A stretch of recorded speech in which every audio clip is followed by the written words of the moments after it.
Yeah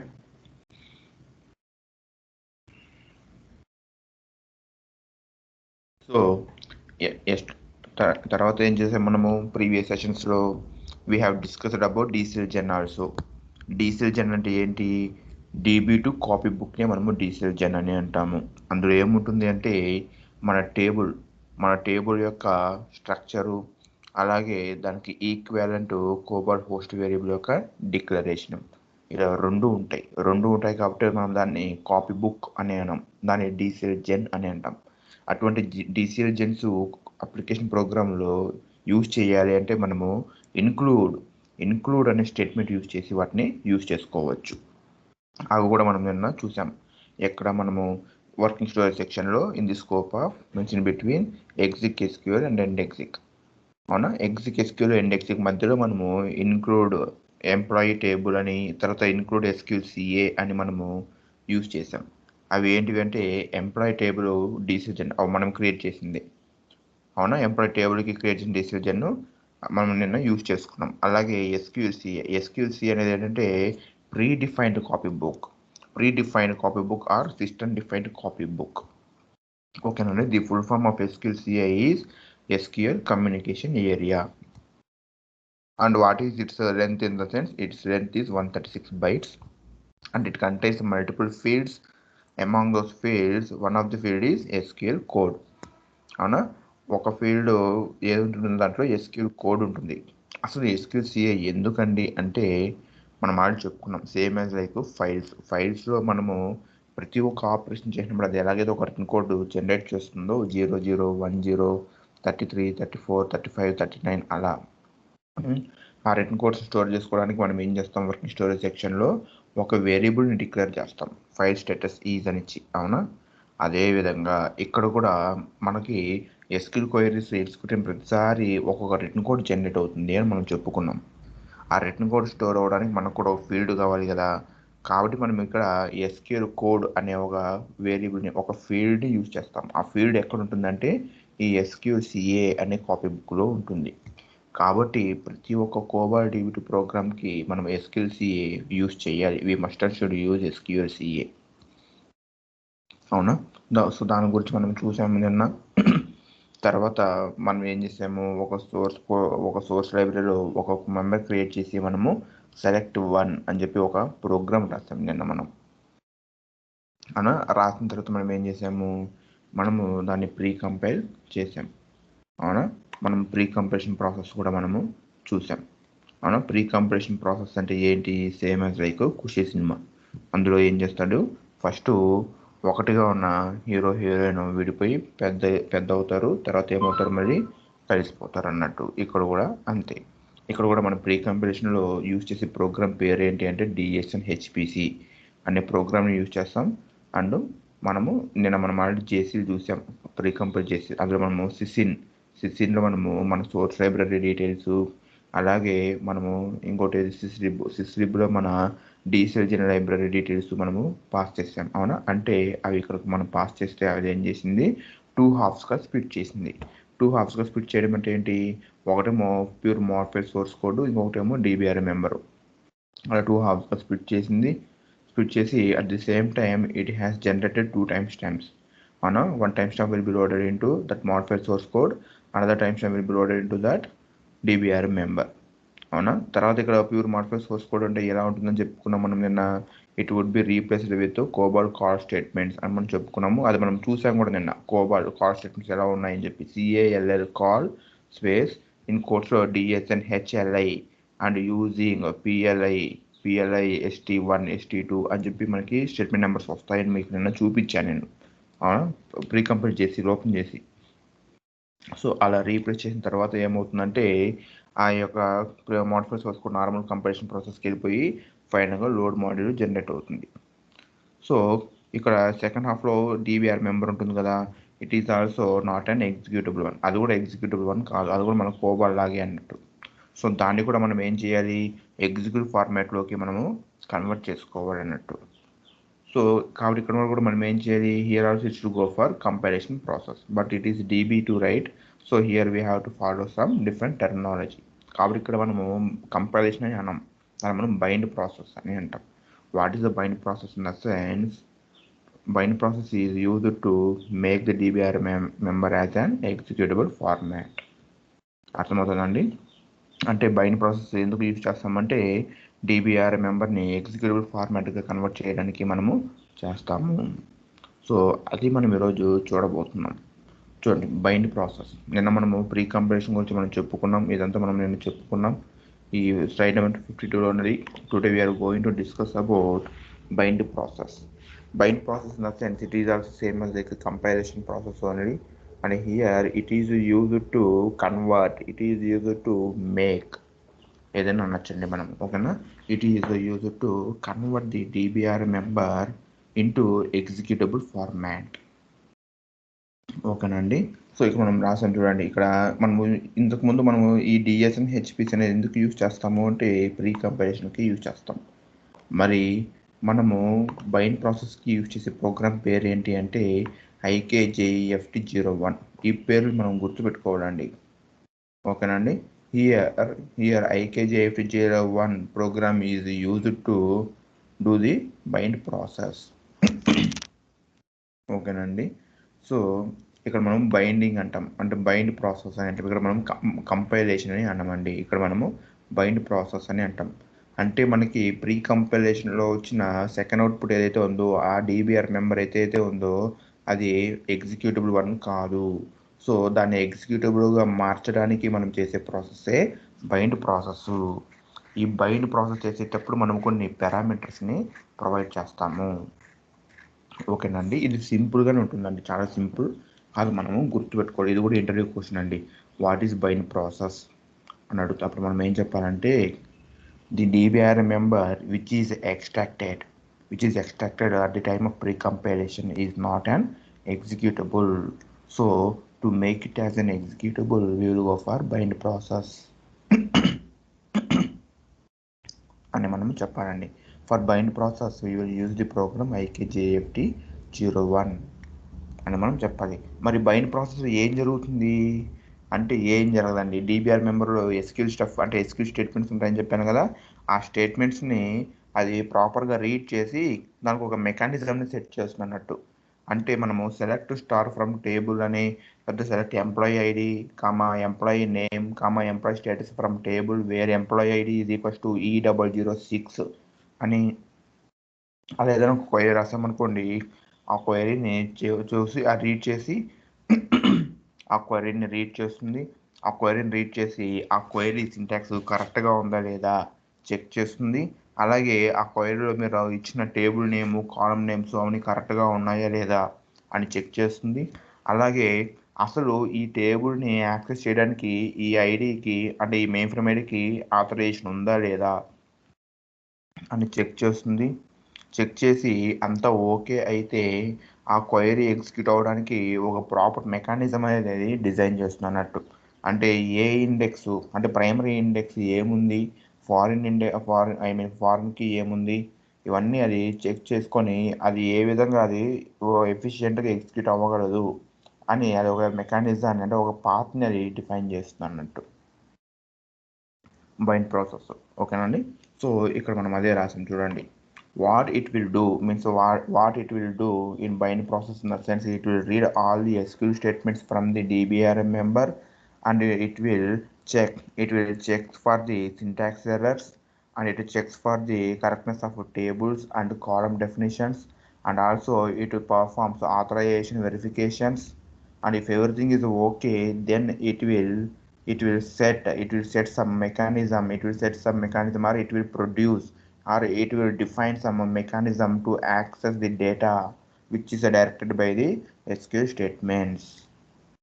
అర్థమైందండి. ఇప్పుడు నేను ఏం చెప్పానంటే మన ఈ బైండ్ ప్రాసెస్ ఏం జరుగుతుందంటే అది మన SQL స్టేట్మెంట్స్ యొక్క సింటాక్స్ ఎర్రర్స్ని అలాగే టేబుల్ కాలమ్ నేమ్స్ కరెక్ట్గా ఉన్నాయా లేదా ఆ యొక్క కరెక్షన్స్ని అలాగే ఆ టేబుల్ని యూజ్ చేసుకోవడానికి ఎవరైతే సబ్మిట్ చేస్తారో అంటే ఎవరైతే ప్రోగ్రామ్ వస్తారో ఆ యొక్క మెయిన్ ఫ్రేమ్ ఐడికి ఆథరైజేషన్ ఉందా లేదా అని చెప్పి ఫ్యూ చెక్స్ చేసుకొని అంతా ఓకే అయితే అది మన ఎస్క్యూల్ స్టేట్మెంట్ ప్రాపర్గా ఎగ్జిక్యూట్ అవ్వడానికి అది ఒక ప్రాపర్ మెకానిజం అనేది డిజైన్ చేస్తుంది అన్నట్టు. ఓకేనా అండి. అది సో ఇక్కడ the output of bind process can be either package or plan. అంటే ఇక్కడ మనము 2 ఉంటాయండి. ఒకటి బైండ్ ప్యాకేజ్ ఉంటుంది, ఇంకొకటి బైండ్ ప్లాన్ ఉంటుంది. ఆ రెండిట్లో మనము ఏదైనా చేయొచ్చు అన్నట్టు. అవుట్పుట్ ఏదైనా మనము చేయొచ్చు. బైండ్ ప్రాసెస్లో మనం బైండ్ ప్యాకేజ్ అయినా చేయొచ్చు, బైండ్ ప్లాన్ అయినా చేయొచ్చు. బట్ రియల్ టైంలో మనము బైండ్ ప్లాన్ ఎప్పుడు చేయమండి. మనం రియల్ టైంలో బైండ్ ప్లాన్ ఎప్పుడు చేయము, బైండ్ ప్యాకేజే చేస్తాం. యాక్చువల్గా ఇక్కడ what is the difference between package and plan అంటే ఏంటంటే, ఇక్కడ చూడండి, ఇక్కడ మీకు ప్రీ కంపైలేషన్ బొమ్మ అంటే ఇక్కడ ఈ డయాగ్రామ్ని మీరు చూసారనుకోండి, ఇక్కడ మీకు కనబడుతుంది క్లియర్గా. అవునా?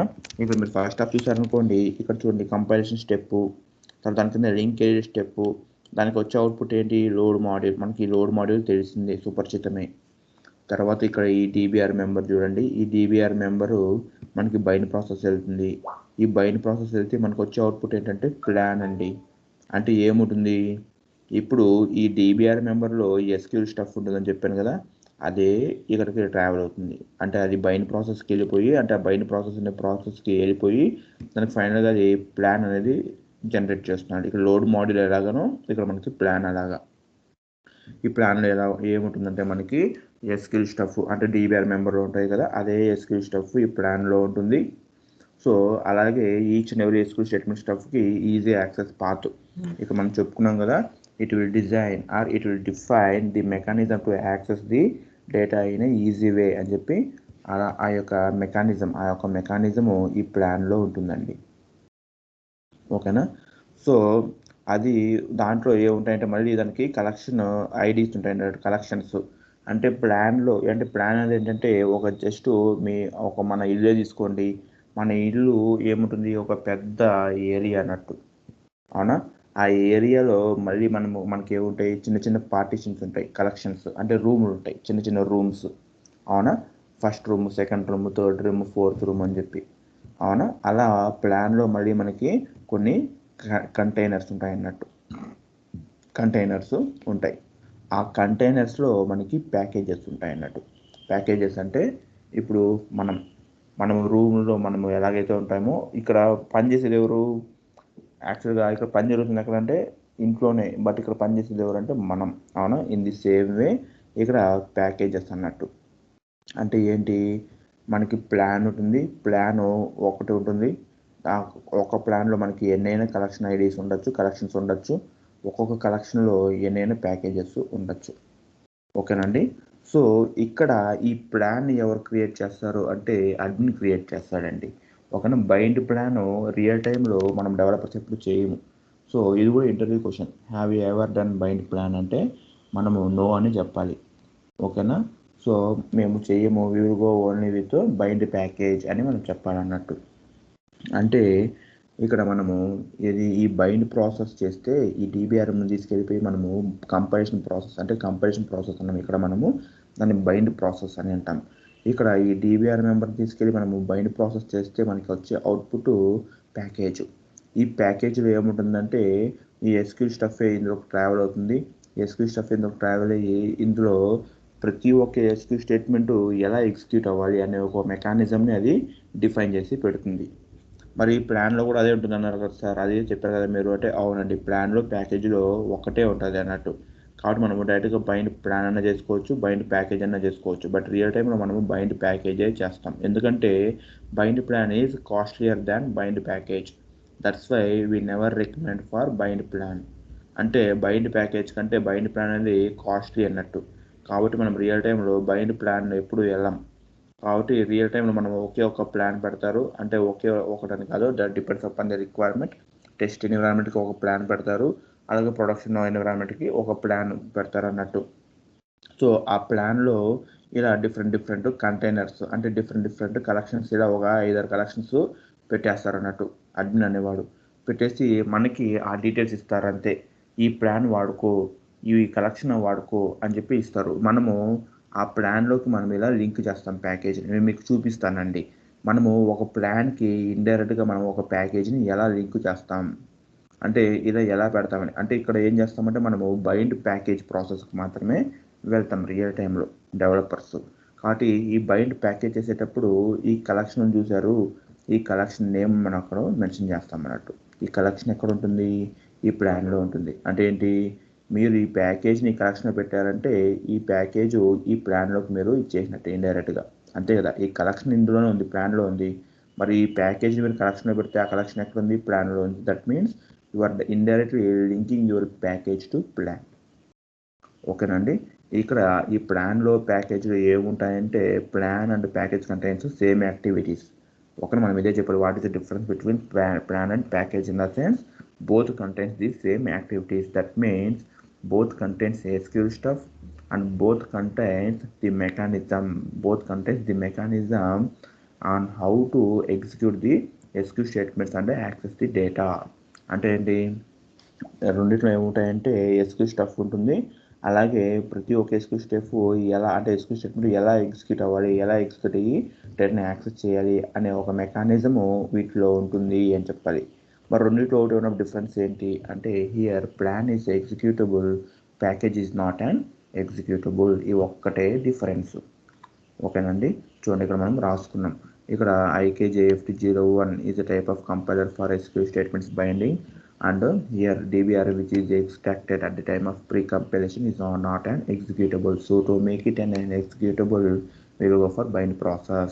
And in bind process, what it will do means it will read all the SQL statements and it will check for the syntax errors, and also it will check for the correctness of a table and the column definitions, and also it checks for the authorization verifications. If everything is okay, then it will define some mechanism to access the data which is defined by the SQL statements అని చెప్పాలి. తర్వాత the output of bind process it could be either package or plan.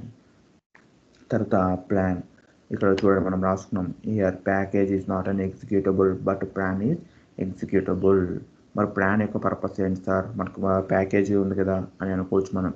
But here మీరు ఒక కోబాడ్యూడ్ ప్రోగ్రామ్ని execute చేయాలంటే మీకు ఖచ్చితంగా plan ఉండాల్సిందే. చూడండి, ఇక్కడ మనం రాసుకున్నాం సెకండ్ పాయింట్ చూడండి, plan May contain 1 or more packages. అంటే దాని మీనింగ్ ఏంటి, ఈ బొమ్మను చూశారు, ఇక్కడ ఈ బొమ్మను చూశారు, ఈ బొమ్మ మీరు చూడండి, ఇక్కడ ప్లాన్ అని పెద్ద బాక్స్ వేసాము, అందులో మళ్ళీ మనము కలెక్షన్ అనే ఒక కలెక్షన్ ఐడి ఇచ్చాం. అంటే ఇది మన ఒక పెద్ద ఇంట్లో ఒక రూమ్ టైప్ అని చెప్పాను. అంటే ఒక ఇంట్లో ఎన్నో రూమ్స్ ఉండొచ్చు, ఎన్ని రూమ్స్ అయినా ఉండొచ్చు, అవునా. అలాగే ఇక్కడ కలెక్షన్ 1, కలెక్షన్ 2, కలెక్షన్ 3, కలెక్షన్ 4 అని చెప్పి మనకి కలెక్షన్ ఐడీస్ ఎన్నైనా ఉండొచ్చండి. That's our wish. ఓకేనా, అంటే అవర్ విష్ అసలు అడ్మిన్స్ విష్. తర్వాత ఒక్కొక్క కలెక్షన్లో ఎన్ని ప్యాకేజెస్ అయినా మన మీద లోడ్ చేసుకోవచ్చు అన్నట్టు. అంటే ఏంటి, one plan May contain 1 or more packages అని మీనింగ్. ఓకేనా. సో ఇది తర్వాత ఇంకా ఏమున్నాయి మరి అంటే మనం ఇందాక చెప్పుకున్నాం కదా, if you want to execute any COBOL program then you must and should have plan. అవునా, ప్లాన్ అంటే ఏదో మనము చెప్పుకున్నాం. అండ్ మీకు నేను ఆల్రెడీ చెప్పాను ఇందాక ఏంటి, ప్లాన్ అనేది మనము రియల్ టైంలో ఎప్పుడు కూడా మనము చేయము. Here creating plan is one time activity and it should be done by our admin team. అంటే ఏంటి, మనం చేయమండి, మనం ఎప్పుడు బైండ్ ప్యాకేజ్ వరకే వెళ్తాం. బైండ్ ప్లాన్ అనేది అడ్మిన్ చేస్తాడు, అది కూడా ఒక్కసారి చేస్తాడు అన్నట్టు. అడ్మిన్ ఏం చేస్తాడు, బైండ్ ప్లాన్ చేసేటప్పుడు ఆ కలెక్షన్ నేమ్ ఉంది కదా, కలెక్షన్ లిస్ట్ నేము అది ఇచ్చేస్తాడు. అది ఇచ్చేసి వాడు బైండ్ ప్లాన్ అనేది క్రియేట్ చేస్తాడు. అప్పుడు తర్వాత మనకి ఏమి ఇస్తాడంటే ప్లాన్ నేము, కలెక్షన్ నేము ఇస్తాడు. మనం బైండ్ ప్యాకేజ్ చేసేటప్పుడు ఆ కలెక్షన్ అనే కంటైనర్ చూసారు, చిన్న కంటైనరు, ఆ కంటైనర్ నేమ్ యూజ్ చేసి మనము బైండ్ ప్యాకేజ్ చేస్తాం. అంటే ఏమవుతున్నప్పుడు ఇండైరెక్ట్గా మనము ప్యాకేజ్ని ప్లాన్కి లింక్ చేస్తున్నాము, దాని మీనింగ్ లింక్ అయిపోతుంది అన్నట్టు. చూడండి, while creating the package we have to use the collection list which we have given in bind plan, so that the packages indirectly will be linked to plan. That means the activities of package would be transferred to plan. అర్థమైందండి. So ఇది అంటే ఇక్కడ ఓవర్గా మనం చెప్పుకున్నది ఏంటి, what is the bind process. If anyone ask this question then in which way we have to answer in the sense bind process is used to convert the DBR member into executable format. The output of a bind process could be either plan or package అని మనం చెప్పాలి. ఓకేనండి. And here for bind process we will use the program IKJFT01, and what it will do means it will read all the SQL statements which exist in the DBR member, and it checks for the syntax errors, and it checks for the table and column definition names, and it performs authorization or verification. If everything is okay, then it will define, or then it will create one mechanism to access the data in a easy way, which is directed by the SQL statements అని మనం చెప్పాలి. ఓకేనండి. And here the output of bind process could be either package or plan అని మనం చెప్పాలి.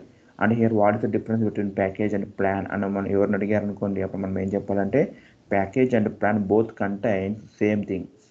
ఓకేనండి, same activities. That means package and plan contains same activities. That means it contains the SQL statement stuff and easy access path and the mechanism of easy access path, or means how to access the data in a easy way అని మనం చెప్పాలి.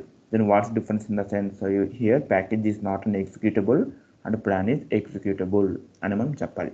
Then who will create the plan అని అడిగారు అనుకోండి, లేకపోతే have you ever created plan అంటే no, till now we didn't create any plan or we didn't bind any plan. Here our admins will do the activities, or our admin will create the plan, and at the time of creating the plan they will use some collection list names, and they will provide plan name and collection name details to us అని మనం చెప్పాలి. ఓకేనండి. మరి మీరు ఎలా చేస్తారు అని అడిగారు అనుకోండి, then how will you get the plan అంటే we will go for bind package only అని మనం చెప్పాలి. And at the time of bind packaging we have to provide the collection name which we have got from admin team. That means indirectly we will link that package to plan. So at the time of execution that plan will pick up the package and it will execute the program అని మనం చెప్పాలి. అర్థమైందండి? So అంటే ఇక్కడ ఏంటి, ఈ ప్లాన్లో ఈ కలెక్షన్ లిస్ట్ ఉంటుంది కదా, ఈ కలెక్షన్ లిస్ట్లో ఈ ప్యాకేజ్ ఉంటుంది. అంటే ఏంటి, ఈ ప్యాకేజ్ యొక్క యాక్టివిటీస్ ఈ ప్లాన్కి ఉన్నట్టు ఇండైరెక్ట్గా. సో ఎగ్జిక్యూషన్ అయ్యేటప్పుడు అంటే మనం ప్రోగ్రామ్ ఎగ్జిక్యూట్ చేసేటప్పుడు మనం ఏం చేస్తామంటే ఈ లోడ్ మాడ్యూల్ని ఈ ప్లాన్ నేమ్ని యూజ్ చేస్తాం.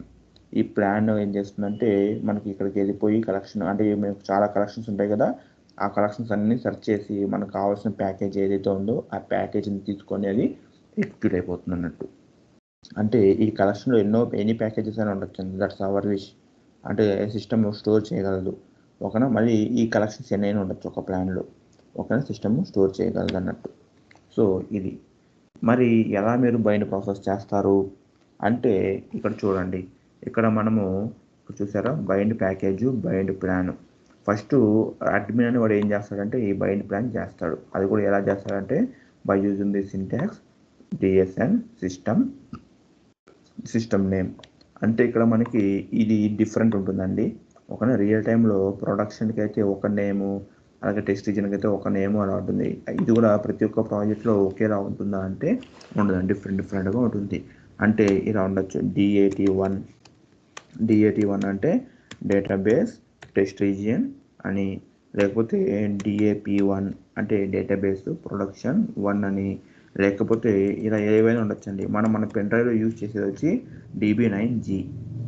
ఓకేనా, ఇది సబ్ సిస్టమ్ నేమ్ అంటే డేటా మన DB2 యొక్క సిస్టమ్ నేమ్ ఇది. తర్వాత ఇక్కడ చూడండి బైండ్ ప్లాన్ అని ఇచ్చాడు కదా, ఇక్కడ బైండ్ ప్లాన్ అనిస్తే బైండ్ ప్లాన్, ఒక బైండ్ ప్యాకేజ్ అనిస్తే బైండ్ ప్యాకేజ్. అంటే మనము ప్లాన్ బైండ్ చేస్తున్నామా లేకపోతే ప్యాకేజ్ బైండ్ చేస్తున్నామా అనేది ఇక్కడ మనకి తెలిసిపోతుంది అన్నట్టు. ఓకేనండి. ఇది ప్లాన్ నేమ్ అండి, ఇది ప్లాన్ నేమ్. తర్వాత ఇది కలెక్షన్ లిస్ట్ అని చెప్పాను కదా మీకు నేను, కలెక్షన్ ఐడి అనొచ్చు, మనము కలెక్షన్ లిస్ట్ అనొచ్చు అండి. అంటే ఇది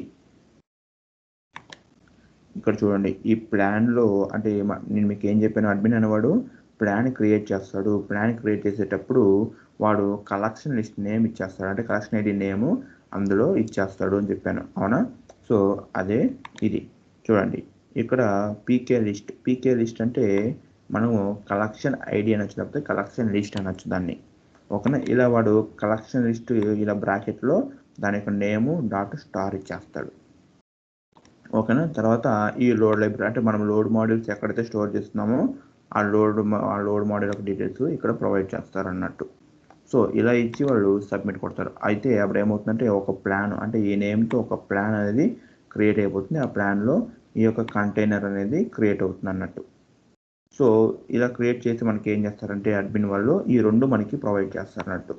ఈ ప్లాన్ నేము తర్వాత ఈ కలెక్షన్ ఐడి నేము, ఈ రెండు మనకి ప్రొవైడ్ చేస్తారు. మనము డెవలపర్స్ ఏం చేస్తామంటే we will go with only bind package. ఓకేనండి. ఇక్కడ చూడండి, ఇక్కడైతే బైండ్ ప్లాన్ అని ఉంది, ఇక్కడైతే బైండ్ ప్యాకేజ్ అని ఉంది. చూడండి, బైండ్ ప్యాకేజ్ అని ఉంది. అవునా? ఇక్కడ మనము బైండ్ ప్యాకేజ్ చేసేటప్పుడు మనం ఏదైతే కలెక్షన్ నేమ్ ఇస్తారో చూడండి, మనకి అడ్మిన్ నుండి ఏదైతే కలెక్షన్ నేమ్ ఇస్తాడో ఆ కలెక్షన్ యొక్క నేమ్ని మనం ఇక్కడ యూజ్ చేసుకోవాలి.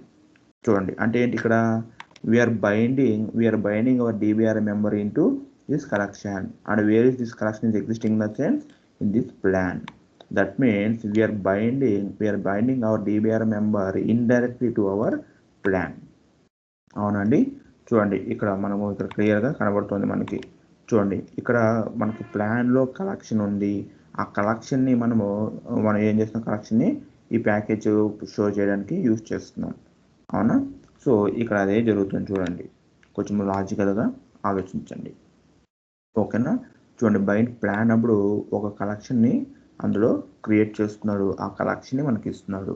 మనం ఏం చేస్తున్నాము, బైండ్ ప్యాకేజ్ చేసేటప్పుడు అదే కలెక్షన్ని యూజ్ చేస్తున్నాము. అంటే ఏమవుతుంది, మనకి ఈ యొక్క DBR మెంబరు ఆ కలెక్షన్లోకి స్టోర్ అయిపోతుంది అన్నట్టు.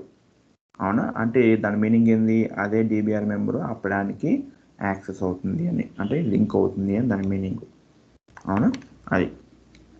సో ఇలా మనము this is the bind card అండి. దీన్ని మనము బైండ్ కార్డ్ అని అంటాం, లేకపోతే బైండ్ పారామీటర్స్ అని అంటాం. అంటే మనము ఒక JCLని సబ్మిట్ చేసేటప్పుడు DD పారామీటర్స్, అలాగే మనము ఈ జాబ్ లెవెల్ పారామీటర్స్ ఇవన్నీ మనం ఎలాగైతే ఇస్తామో, in the same way while doing the bind process we have to provide few parameters here. ఓకేనండి. మనం బైండ్ ప్రాసెస్ చేసేటప్పుడు ఇక్కడ కూడా మనం కొన్ని పారామీటర్స్ని మనము ప్రొవైడ్ చేయాలి. What are those parameters in the sense we will discuss now. ఓకేనండి. ఇందులో మనము ఎక్కువగా యూజ్ చేసే పారామీటర్స్ ఏవి అంటే ఇవేనండి. ఇక్కడ మనకు ఇచ్చామా, మనము ఇవన్నీ ఇప్పుడు మనము డిస్కస్ చేసుకుంటాం. ఈ పారామీటర్స్ గురించి ఒక్కొక్కటి మనం డీటెయిల్గా చెప్పుకుందాం. వీటన్నిటిని మనం ఏమంటామంటే బైండ్ పారామీటర్స్ అని అంటాము.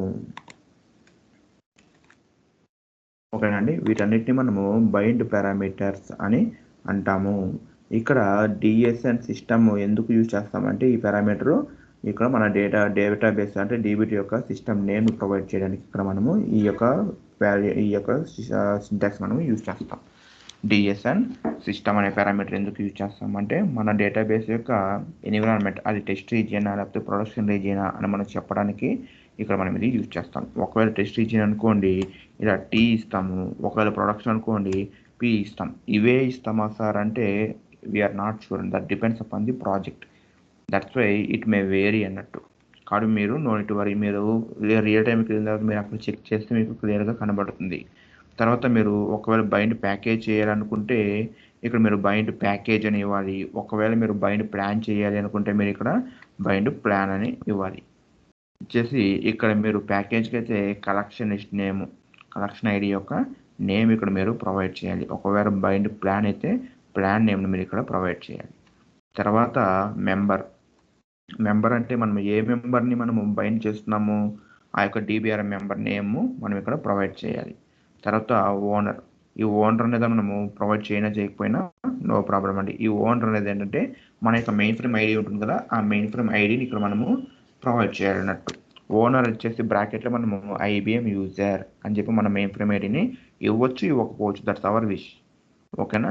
తర్వాత ఈ వ్యాలిడ్ అంటే ఏంటి, వ్యాలిడేషన్స్ నేను మీకు చెప్పాను ఏమని, in bind process it will go for few validations, that means it will go for few checks అని చెప్పాను. ఏవేవి, it will check for the syntax errors and it check for the table and column definition names and also it check for the authorization verifications అని చెప్పాను.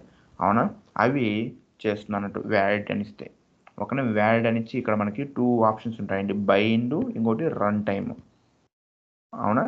అంటే మనము ఈ యొక్క validations అన్ని ఎప్పుడు చేయాలి, బైండ్ చేసేటప్పుడు చేయాలా లేకపోతే ఎగ్జిక్యూట్ అయ్యేటప్పుడు చేయాలా అని చెప్పి ఇక్కడ డిసైడ్ చేయొచ్చు అన్నట్టు. డిఫాల్ట్ వాల్యూ వచ్చి బైండ్ అండి. ఎందుకు బైండే తీసుకుంటాము అంటే ఇక్కడ మీకు ఒక చిన్న లాజిక్ చెప్తాను. మన కోబల్ ప్రోగ్రామ్ మనకు కోబల్ ప్రోగ్రామే ఉంది. కోబల్ ప్రోగ్రామ్ని సింటాక్స్ ఎర్రర్స్ మనం ఎప్పుడు చెక్ చేస్తాము, కంపైలేషన్ టైంలో చేస్తామా, ఎగ్జిక్యూషన్ టైంలో చేస్తామా అంటే కంపైలేషన్ టైంలోనే చేస్తాం. అవునా? ఎందుకు, మనం ఒక్కసారి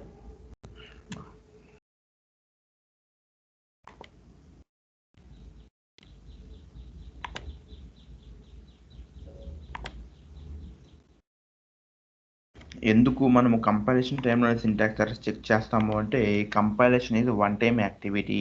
అవునా?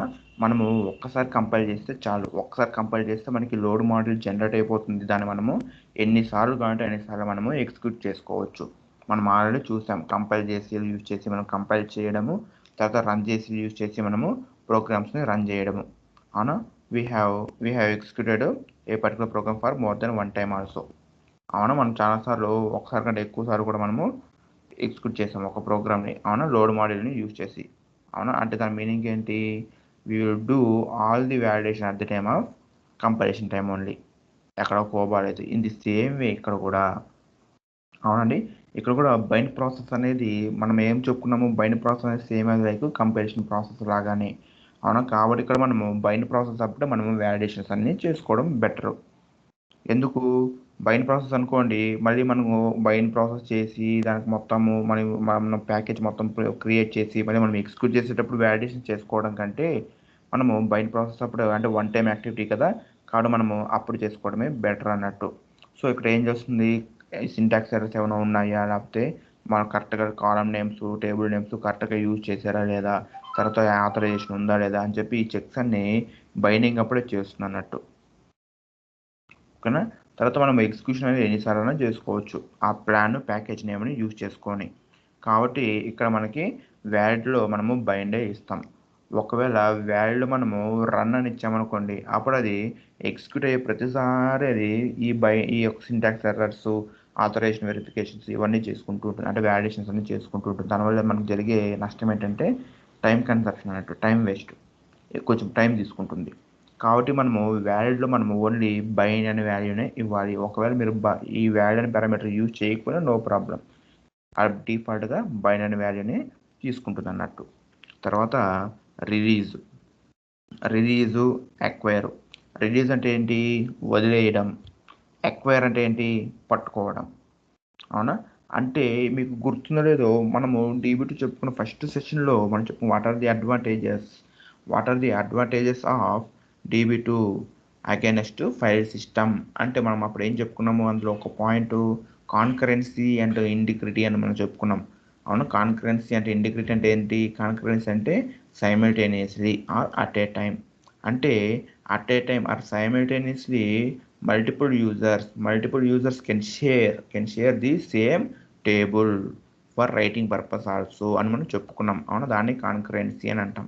అంటే ఏంటి? ఒకేసారి ఎంతమంది యూజర్స్ అంటే మల్టిపుల్ యూజర్స్ ఒకే టేబుల్ని షేర్ చేసుకోవచ్చు డేటాని రైట్ చేయడానికి అని మనం చెప్పుకున్నాం. అవునా? అలాగే డేటా ఇంటిగ్రిటీ. అవునా? డేటా ఇంటిగ్రిటీ అంటే ఏంటి? Correctness of data.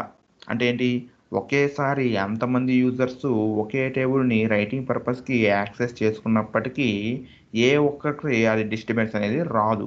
అంటే ఏ ఒక్కరికి అది రాంగ్ డేటా అనేది రిఫ్లెక్ట్ అవ్వదు అన్నట్టు. అంటే ఇప్పుడు ప్రోగ్రామర్ ఏ అనేవాడు టేబుల్ ఏమైనా చేంజెస్ చేశారనుకోండి, అది ప్రోగ్రామర్ బి అనేవాడికి ఇంపాక్ట్ అవ్వదు. ప్రోగ్రామర్ బి అనేవాడు ఏమైనా చేంజెస్ చేశారనుకోండి, అది ప్రోగ్రామరు సి అనేవాడికి డి అనేవాడికి ఎవరికి ఇంపాక్ట్ అవ్వదు. మరి ఎలా? ఒకే టేబుల్ని ఇంతమంది యూజ్ చేసుకుంటున్నప్పుడు, ఒకే టేబుల్ ఇంతమంది డేటాని అప్డేట్ రైటు ఇన్సర్ట్ మాడిఫై చేస్తున్నప్పుడు మిగతా పక్క వాళ్ళకి ఎలా అది ఇంపాక్ట్ అవ్వదు అంటే నేను మీకు చెప్పాను, it will follow some locking strategy అని చెప్పి. అంటే ఏంటి? అది లాక్స్ని అక్వైర్ చేస్తుంది అన్నట్టు టేబుల్ మీద. నేను మీకు చెప్తాను అవి ఏ టైప్ ఆఫ్ లాక్స్ అనేది మీకు నేను చెప్తాను. కాబట్టి మీరు నో నీడ్ టు వరీ అది కూడా. ఓకేనా? మరి ఇక్కడ ఈ రిలీజ్ అక్వైర్ అనేది ఏంటివి అంటే, నేను మీకు చెప్పాను కదా ఇందాక, కొన్ని లాక్స్ యూజ్ చేస్తుంది అని చెప్పి. అంటే here it will follow some locking strategy అని చెప్పాను కదా నేను. ఆ లాక్స్ ఎప్పుడు యాక్టివ్ అవ్వాలి, ఆ లాక్స్ ఎప్పుడు యాక్టివ్ అవ్వాలి, ఆ లాక్స్ ఎప్పుడు డీయాక్టివ్ అవ్వాలి, అంటే డీయాక్టివేట్ అవ్వాలి అని చెప్పేది ఈ రిలీజ్ అక్వైర్. ఓకేనండి? ఈ రిలీజ్ అక్వైర్ అన్నట్టు. ఒక 1 minute ఇది పైన రాస్తాను, బెటర్గా ఉంటుంది.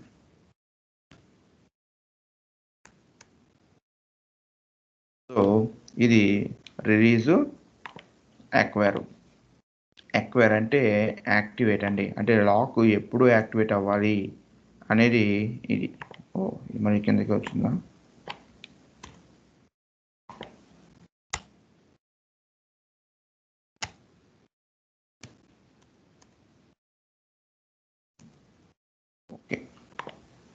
ఇక్కడ యాక్వైర్ అంటే యాక్టివేట్ అంటే ఒక టేబుల్ మీద లాకు ఎప్పుడు ఎప్పుడు యాక్టివేట్ అవ్వాలి అని చెప్పడానికి యూజ్ చేసేదే ఈ యాక్వైర్. ఇక్కడ 2 ఉంటాయి అన్నట్టు. ఇక్కడ యూజ్ ఒకటి ఉంటుంది, అంటే ఇక్కడ యూజ్ ఒకటి ఉంటుంది, ఇక్కడ మనకి వాల్యూస్ యూజ్ లేకపోతే అలొకేట్ ఇలా 2 ఉంటాయి. ఓకేనా అండి. ఇక్కడ యూజ్ ఒకటి అలొకేట్ అన్నట్టు.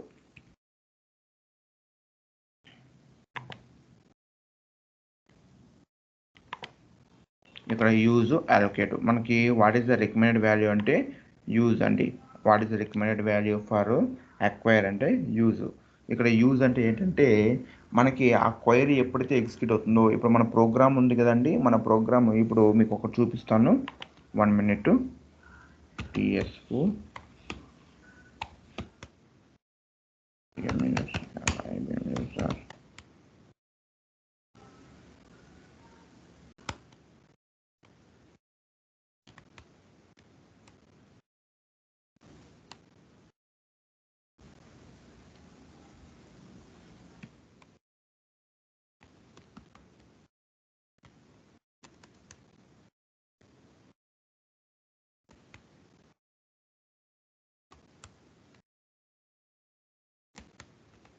చూడండి, ఇక్కడ మీరు అబ్జర్వ్ చేస్తే ఇక్కడ మన ప్రోగ్రాంలో క్వైరీ ఎక్కడ ఉంది, ఇక్కడ ఉంది, అవునా.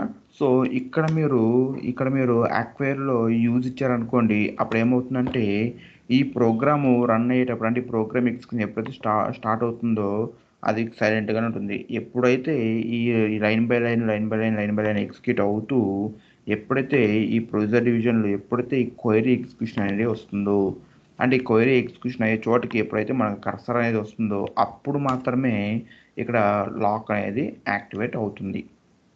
అది యూజ్ ఇస్తే. ఒకవేళ మీరు అలొకేట్ ఇచ్చారనుకోండి, ఇప్పుడు కాదు, మీకు ఎప్పుడైతే ఈ ప్రోగ్రామ్ ఎగ్జిక్యూషన్ అనేది స్టార్ట్ అవుతుందో, అంటే ఇక్కడ ఇనిషియల్ పాయింట్ ఎప్పుడైతే మీకు ఎగ్జిక్యూషన్ స్టార్ట్ అవుతుందో అప్పుడే మీకు ఆ యొక్క టేబుల్ మీద, అంటే ఈ టేబుల్ మీద మీకు, అంటే ఇక్కడ మీరు ఏ టేబుల్స్ అయితే యూజ్ చేస్తారో మీ ప్రోగ్రాంలో అన్ని టేబుల్స్ మీద మీకు లాక్ అనేది యాక్టివేట్ అయిపోతుంది అన్నట్టు. మనం అలా చేయడము తప్పే కదా. ఎందుకంటే ఇప్పుడు మీరు ప్రస్తుతానికి ఈ క్వైరీ ఎగ్జిక్యూట్ చేయడం లేదు. మరి ఇప్పుడు మీరు ముందుగా టేబుల్ని లాక్ చేసి పెట్టుకున్నారనుకోండి, అప్పుడు రిమైనింగ్ రిసోర్సెస్కి అది కొంచెం ప్రాబ్లం అవుతుంది కదా. అంటే వేరే రిసోర్స్ ఎవరు కూడా ఆ యొక్క టేబుల్ని ఆ యొక్క పర్పస్కి దాన్ని యాక్సెస్ చేసుకోలేరు. కాబట్టి మనకి what is the recommended value for acquire in the sense use. ఓకేనండి. అంటే యూజ్ ఇచ్చారనుకోండి, ఎప్పుడైతే మన ఎస్క్యూట్ స్టేట్మెంట్ ఎగ్జిక్యూట్ అవుతుందో అప్పుడు మాత్రమే లాక్ అనేది యాక్టివేట్ అవుతుంది. ఒకవేళ అలొకేట్ ఇచ్చారనుకోండి, అది ప్రోగ్రామ్ ఎగ్జిక్యూషన్ ఎప్పుడైతే స్టార్ట్ అవుతుందో అప్పుడే ఆ ప్రోగ్రామ్ ఏ టేబుల్స్ అయితే యూజ్ చేస్తున్నా ఆ టేబుల్స్ అన్నిటి మీద లాక్ అనేది యాక్టివేట్ అయిపోతుంది. ఆ లాక్ ఆ స్టేట్మెంట్ ఎగ్జిక్యూట్ అవుతుందా లేదా అని చెప్పి చూడదు. జస్ట్ ఆ ప్రోగ్రామ్ ఎగ్జిక్యూట్ అయింది కాబట్టి ఆ ప్రోగ్రామ్లో ఎక్కడో 10,000 లైన్స్ తర్వాత ఆ క్వైరీ రాసి ఉండొచ్చు మనం. సో ఆ 10,000 లైన్స్ రన్ అయ్యేదానికి కొంచెం టైం పడుతుంది. ఆ 10,000 లైన్స్ రన్ అవ్వకుండా ముందే లాక్ అనేది యాక్టివేట్ అయిపోతుంది అన్నట్టు. సో అప్పుడు ఏం చేయాలి, రిమైనింగ్ ప్రోగ్రామ్స్ అంటే రిమైనింగ్ యూజర్స్ వెయిట్ చేయాలి. కాబట్టి అది తప్పు కాబట్టి, అంటే it is not recommended, right. That's why for activate or for acquire will use the value use. ఓకేనండి. తర్వాత రిలీజ్ కూడా అంతే. రిలీజ్లో కూడా మనకి 2 వాల్యూస్ ఉంటాయండి. ఒకటేమో కమిట్, తర్వాత ఇంకోటేమో డీఅలొకేట్. ఓకేనండి. ఇక్కడ కమిట్ అంటే ఏంటంటే, ఇప్పుడు ఈ క్వైరీ ఎప్పుడైతే ఎగ్జిక్యూట్ అవుతుందో అప్పుడు ఇమీడియట్గా లాక్ అనేది డీయాక్టివేట్ అయిపోతుంది.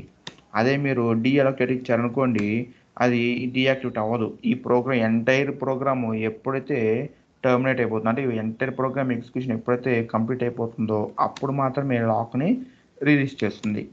మరి ఇక్కడ మీకు ఈ యొక్క క్వైరీ ఇక్కడ వచ్చేసింది, ఇంకా కింద మళ్ళీ మీకు 9,000 లైన్స్ ఉంది, అక్కడెక్కడ మీరు ఈ క్వైరీ రాయలేదు. మరి ఈ 9,000 లైన్స్ రన్ అయ్యేంత వరకు మీరు టేబుల్ని లాక్ చేసి పెట్టుకోవడం వల్ల ఉపయోగం ఏముంది? నో యూజ్, అవునా. అది వేరే వాళ్ళకి టఫ్ అవుతుంది. కాబట్టి మనం ఎప్పుడు కూడా రియల్కి కమిట్, డీఅలొకేట్ 2 ఉంటాయి కదా, అందులో మనము కమిటే యూజ్ చేస్తాం. ఒకవేళ మీరు ఈ పారామీటర్ని యూజ్ చేయకపోయినా కూడా సిస్టము కమిటే తీసుకుంటుంది అన్నట్టు. ఓకేనండి. అది తర్వాత యాక్షన్. యాక్షన్లో మళ్ళీ మనకి వాల్యూస్ 2 ఉంటాయండి. ఒకటి యాడ్, ఇంకోటి రీప్లేస్, ఇంకోటి రీప్లేస్ అన్నట్టు. సో ఇందులో what is the recommended value in the sense replace. Suppose if you not use action parameter means then automatically it will take the replace parameter only. అంటే ఏంటి, ఒకవేళ మీరు ఈ యాక్షన్ అనే పారామీటర్ యూజ్ చేయలేదనుకోండి, అయినప్పటికీ అదే డిఫాల్ట్గా ఒక పారామీటర్ యాక్షన్ పారామీటర్ తీసుకుంటుంది, దాంట్లో అది డిఫాల్ట్ వాల్యూ రీప్లేస్నే తీసుకుంటుంది. యాడ్కి రీప్లేస్కి డిఫరెన్స్ ఏంటి అంటే, సపోజ్ ఇప్పుడు మీరు ఇక్కడ యాక్షన్లో యాడ్ ఇచ్చారు, యాడ్ ఇచ్చి మీరు బైండ్ ప్రాసెస్ చేస్తున్నారు. అప్పుడు ఈ DBR మెంబరు ఆల్రెడీ ప్లాన్లో ఉందనుకోండి, అంటే ఈ నేమ్తో ప్యాకేజ్ ఆల్రెడీ ఉందనుకోండి, అప్పుడు మనకి ఎర్రర్ అవుట్ అయిపోతున్నట్టు, బైండ్ ప్రాసెస్ జరగదు. అదే ఒకవేళ మీరు యాక్షన్ ఇచ్చారనుకోండి, యాక్షన్లో మీరు రీప్లేస్ ఇచ్చారనుకోండి, అప్పుడు మీరు బైండ్ ప్రాసెస్ చేస్తున్నప్పుడు, బైండ్ ప్యాకేజ్ చేస్తున్నప్పుడు ఈ DBR మెంబర్ నేమ్తో ప్లాన్లో ఆల్రెడీ ప్యాకేజ్ ఉందనుకోండి, అయినప్పటికీ అది బైండ్ ప్రాసెస్ చేస్తుంది. అంటే అది రీప్లేస్ చేస్తుంది అన్నట్టు. అంటే పాతదాన్ని కొత్త దాంతో అది రీప్లేస్ చేస్తుంది. అంటే ఏంటి, మనకి డెస్క్టాప్ మీద మనము సేమ్ నేమ్తో ఇంకొక నోట్ ప్యాడ్ని క్రియేట్ చేసామనుకోండి, అప్పుడు అది మనకు నోటిఫికేషన్ చూపిస్తుంది కదా ఆల్రెడీ ఎగ్జిస్టింగ్ అని చెప్పి. అప్పుడు మనం ఏం చేస్తాం, దాన్ని రీనేమ్ చేస్తాం. అంటే మనము ఎస్ కొట్టామనుకోండి, పాతది వెళ్ళిపోయి కొత్తది ఆ ప్లేస్ రీలోడ్ అవుతుంది. ఇక్కడ కూడా అంతే, మీరు యాక్షన్ అనేది రీప్లేస్ ఇచ్చారనుకోండి, కొత్తది క్రియేట్ చేసేటప్పుడు ఓకే కొత్తది కాబట్టి కొత్తది యాడ్ అవుతుంది. ఒకవేళ పాతది మళ్ళీ మీరు రీబైండ్ చేశారనుకోండి, అప్పుడు పాత దాని ప్లేస్లో కొత్తది యాడ్ అవుతుంది, ఐ మీన్ రీప్లేస్ అవుతుంది అన్నట్టు. కాబట్టి మనకి ఎప్పుడు కూడా what is recommended for action in the sense replace. తర్వాత ఐసోలేషన్ లెవెల్ అండి. ఐసోలేషన్ లెవెల్ మనకి చాలా ఇంపార్టెంట్. ఓకేనా. ఐసోలేషన్ లెవెల్ అంటే ఏంటంటే, నేను మీకు చెప్పాను కదా కాన్కరెన్సీ అండ్ ఇంటిగ్రిటీ అని చెప్పి. అంటే ఏంటి, ఒకేసారి ఒకే టేబుల్ని మోర్ దెన్ వన్ యూజర్ అంటే మల్టిపుల్ యూజర్స్ షేర్ చేసుకోవచ్చు. షేర్ చేసుకున్నా కూడా ఏ ఒక్కరికి డేటా అనేది ఇంపాక్ట్ అవ్వదు అని చెప్పి. అదంతా అది ఎలా చేయగలుగుతుందంటే with the help of locking strategy అని చెప్పి. అవునా. ఇక్కడ ఏ టైప్ ఆఫ్ లాక్స్ అనేది యాక్టివేట్ చేయాలి అని చెప్పేదే ఈ ఐసోలేషన్ లెవెల్స్ అండి. ఇది మనకి చాలా ఇంపార్టెంట్. నేను మీకు క్లియర్గా ఎక్స్ప్లెయిన్ చేస్తాను కాబట్టి మీరు నో నీడ్ టు వరీ. చూడండి ఇక్కడ అక్వైర్ రిలీజ్ అంటే ఏంది, లాక్ని ఎప్పుడు యాక్టివేట్ చేయాలి, ఎప్పుడు డీయాక్టివేట్ చేయాలి అని ఈ పారామీటర్స్ చెప్తాయి. ఈ isolation level A type of లాక్ని డీయాక్టివేట్ చేయాలి అని ఇది మనకి చెప్తుంది అన్నట్టు. ఓకేనా అండి. ఇది ఏ టైప్ ఆఫ్ లాక్ని యాక్టివేట్ చేయాలో చెప్తుంది. ఈ రెండు పారామీటర్లు ఎప్పుడు యాక్టివేట్ చేయాలి, ఎప్పుడు డీయాక్టివేట్ చేయాలి అని చెప్పి చెప్తాయి. ఓకేనా. తర్వాత ఎస్క్యూఎల్ ఎర్రర్. ఇక్కడ ఎస్క్యూఎల్ ఎర్రర్లో మళ్ళీ మనకి 2 వాల్యూస్ ఉంటాయండి. ఒకటి కంటిన్యూ, ఇంకోటి నో ప్యాకేజ్. అంటే ఇది మీనింగ్ ఏంటంటే, ఇక్కడ డిఫాల్ట్ వాల్యూ వచ్చి నో ప్యాకేజ్ అండి. ఇక్కడ మనకి ఒకవేళ మనము ఈ పారామీటర్ యూజ్ చేయకపోయినా కూడా మనకి సిస్టము ఎస్క్యూఎల్ ఎర్రర్ అనే పారామీటర్కి నో ప్యాకేజ్ అనే వాల్యూతో తీసేసుకుంటుంది. అంటే ఒకవేళ ఎస్క్యూఎల్ ఎర్రర్స్ ఉంటే ఏం చేయాలి, కంటిన్యూ చేయాలా లేకపోతే ప్యాకేజ్ క్రియేట్ చేయకూడదా, అంటే క్రియేట్ చేయాలా వద్దా అని చెప్పేది. ఇక్కడ మీరు కంటిన్యూ ఇచ్చారనుకోండి, దాని మీనింగ్ ఏంటి, ఒకవేళ మీకు ఎస్క్యూఎల్ ఎర్రర్స్ ఏమైనా, సింటాక్స్ ఎర్రర్స్ ఏమైనా ఉన్నా, మీకు ఆథరైజేషన్ ఫెయిల్స్ ఏమైనా ఉన్నా, అంటే మీకు ఆథరైజేషన్ లేకపోయినా, అంటే మీకు ఏమైనా ఎర్రర్స్ ఉన్నా లేకపోయినా కూడా అది ఏమవుతుందంటే కంటిన్యూ అయిపోతుంది, మీకు ప్యాకేజ్ క్రియేట్ చేయవస్తుంది. అదే మీరు నో ప్యాకేజ్ ఇచ్చారనుకోండి, మీకు ఏమైనా సింటాక్స్ ఎర్రర్స్ కానీ లేకపోతే టేబుల్ నేమో కాలమ్స్ మీరు తప్పు రాస్తున్నా, లేకపోతే మీకు ఆథరైజేషన్ లేకపోయినా అది మీకు ప్యాకేజ్ క్రియేట్ చేయదు, నో ప్యాకేజ్ అని ఇస్తే. కాబట్టి ఇక్కడ what is the recommended value in the sense no package only. మీరు ఒకవేళ ఈ పారామీటర్ యూజ్ చేయకపోయినా కూడా సిస్టమే ఎస్క్యూఎల్ ఈఆర్ఆర్ ఓఆర్ అనే ఈ పారామీటర్ని తీసేసుకొని అందులో నో ప్యాకేజ్ అనే వాల్యూని తీసేసుకుంటుంది. అంతే కదండి. ఇప్పుడు మీకు ఏమైనా సింటాక్స్ ఎర్రర్స్ లేకపోతే మీకు ఆథరైజేషన్ ఫెయిల్యూర్స్ ఏమైనా ఉన్నాయనుకోండి, మళ్ళీ మీరు కంటిన్యూ చేయడం వల్ల ఉపయోగం ఏముంది, మళ్ళీ మీకు ఎగ్జిక్యూషన్ అప్పుడు ఎలాగో మీకు స్టాప్ అయిపోతుంది, ఎగ్జిక్యూషన్ అప్పుడు మీకు మళ్ళీ ఎర్రర్ వస్తుంది. కాబట్టి మనం బైండ్ ప్రాసెస్లో దాన్ని రెక్టిఫై చేసుకోవడం బెటర్. కాబట్టి నో ప్యాకేజే వస్తుంది. ఓకేనా అండి.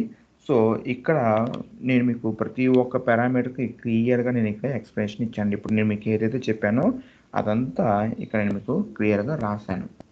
చూడండి ఇక్కడ అక్వైర్ అయితే యూజ్ అక్కడ ఉంటుంది, lakhs tables and table spaces and use. తర్వాత ఇక్కడ చూడండి రిలీజ్, ఇక్కడ మనకి రిలీజ్లో కమిట్ డీఅలొకేట్ ఉంటుంది. కమిట్ అంటే ఏంటి, ఎప్పుడైతే మనకి ఆ క్వైరీ యొక్క ఎగ్జిక్యూషన్ టర్మినేట్ అయిపోతుందో అప్పుడు వెంటనే లాక్ని రిలీజ్ చేస్తుంది. తర్వాత SQL ERRలో మనకి నో ప్యాకేజ్ కంటిన్యూ 2 ఉంటాయి. It says whether to create the package in case of syntax errors or not.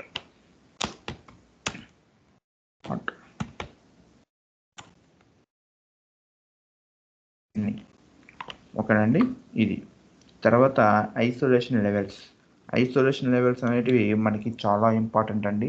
ఇక్కడ ఐసోలేషన్ లెవెల్స్ మనకి 4 టైప్స్ ఉంటాయి. What are those in the sense repeatable read stability, cursor stability, uncommitted read అండి. మనకి actual బుక్లో అయితే మనకి 3 points చూపిస్తారు. Read stability, cursor stability and uncommitted, ఈ 3 చూపిస్తారండి. మరి మనకి టోటల్గా 4 ఉంటాయి అన్నట్టు. Repeatable read stability, cursor stability and uncommitted read. ఇందులో రిపీటబుల్ రీడ్ యూజ్ చేశారనుకోండి, అంటే ఇక్కడ ఇలా అండి, ఇక్కడ చూడండి ఇక్కడ మీరు ఐసోలేషన్ లెవెల్స్లో సిఎస్ అని ఇచ్చారు కదా, ఇక్కడ యాక్చువల్గా మనకి చాలా ఉంటాయండి. ఓకేనా, ఇక్కడ యాక్చువల్గా మనకి ఇక్కడ CS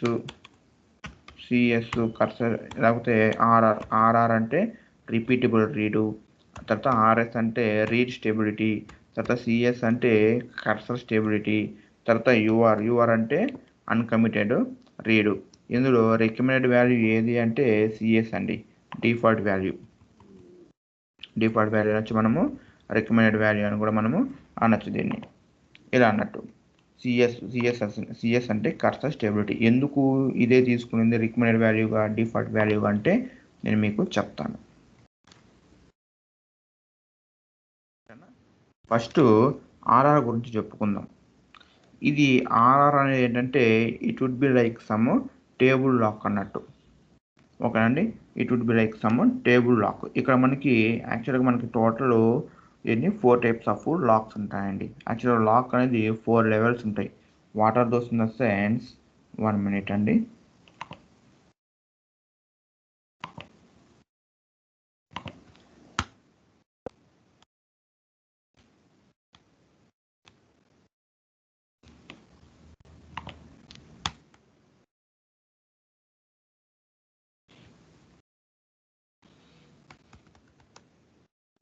There would be 4 levels. There would be 4 levels of locks. CKS. What are those in the sense? Table space level lock, TABLE, table space level lock, and table level lock, and page level lock, and row level lock. ఇట్లా మనకి మొత్తము 4 types of lakhs ఉంటాయండి. ఓకేనా, so lock levels ఏవేవంటే 4 levels అన్నట్టు. Table space ఒకటి, తర్వాత table ఒకటి, తర్వాత పేజ్ ఒకటి, తర్వాత రో ఒకటి. అవునా, మీకు గుర్తుందో లేదో మనం ఆల్రెడీ చెప్పుకున్నాం. అవునా, అంటే రికార్డ్ని మనము రో అని పిలుస్తాం. ఇక్కడ రో అంటే ఎంప్లాయీ ఐడి అంటే E001 అనేది ఒక రో, తర్వాత E002 అనేది ఇంకొక రో, E003 అనేది ఇంకొక రో, E004 అనేది ఇంకొక రో. అలా మనకి టేబుల్లో అంటే మనకు ఫైల్లో ఉన్న డేటాను మనము రికార్డ్స్ అని అంటాము. తర్వాత ఈ టేబుల్లో ఉన్న డేటా మనము రోస్ అని అంటాం. అవునా, తర్వాత మీకు నేను ఇది కూడా చెప్పాను, ఏమని, మనము డేటా ఎక్కడ స్టోర్ చేస్తాము అంటే టేబుల్లో స్టోర్ చేస్తాం. అవునా, ఆ టేబుల్ ఏంటి, కలెక్షన్ ఆఫ్ ADS పేజెస్ మనం చెప్పుకున్నాం. అవునా, అంటే ఏంటి, టేబుల్ అనేది ఒక బుక్ లాంటిది. అవునా, ఆ బుక్లో మనకి పేజెస్ ఉంటాయి కదా, ఆ పేజెస్ మనం రాసుకుంటాం, అదే ఇది. ఓకేనండి, ఇక్కడ మనకి రో అంటే డేటా, ఆ డేటా రో ఎక్కడ ఉంటుందంటే పేజీలో మనం రాసుకుంటాము. ఆ పేజీలన్నీ కలిపితేనే మనం ఒక టేబుల్ అంటాము. ఒక్కొక్క టేబుల్ని మనం ఎక్కడ క్రియేట్ చేస్తామంటే టేబుల్ స్పేస్లో మనం క్రియేట్ చేస్తాం. ఈ హైరార్కీ నేను మీకు ఆల్రెడీ చెప్పాను, మీకు గుర్తు లేకపోతే ఒకసారి రెఫర్ చేయండి బ్యాక్ వెళ్ళి. ఓకేనా, ఇలా మనకి 4 లెవెల్స్ ఆఫ్ లాక్స్ ఉంటాయండి. ఓకేనా, 4 లెవెల్స్ ఆఫ్ లాక్స్ ఉంటాయి. సో ఇక్కడ ఈ ఆర్ఆర్ అనేది ఏంటంటే సేమ్ యాజ్ లైక్ మనకి టేబుల్ లాక్ అన్నట్టు. ఈ సేమ్ యాజ్ లైక్ మన టేబుల్ లాక్. 1 minute.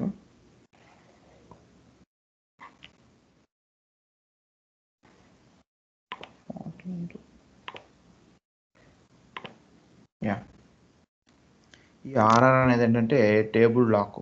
అంటే ఇప్పుడు ఇక్కడ మీరు చూడండి, ఇక్కడ మీరు select employee salary from employee table wear ID is less than E011 అని ఇచ్చాము. ఇక్కడ పక్కన చూడండి, మీరు ఇక్కడ పక్కన మీరు విత్ ఆర్ఆర్ అని ఇచ్చారు. ఆర్ఆర్ అంటే రిపీటబుల్ రీడ్ అండి, రిపీటబుల్ రీడ్. ఇప్పుడు ఒక చిన్న ఎగ్జాంపుల్ తీసుకుందాం మనం.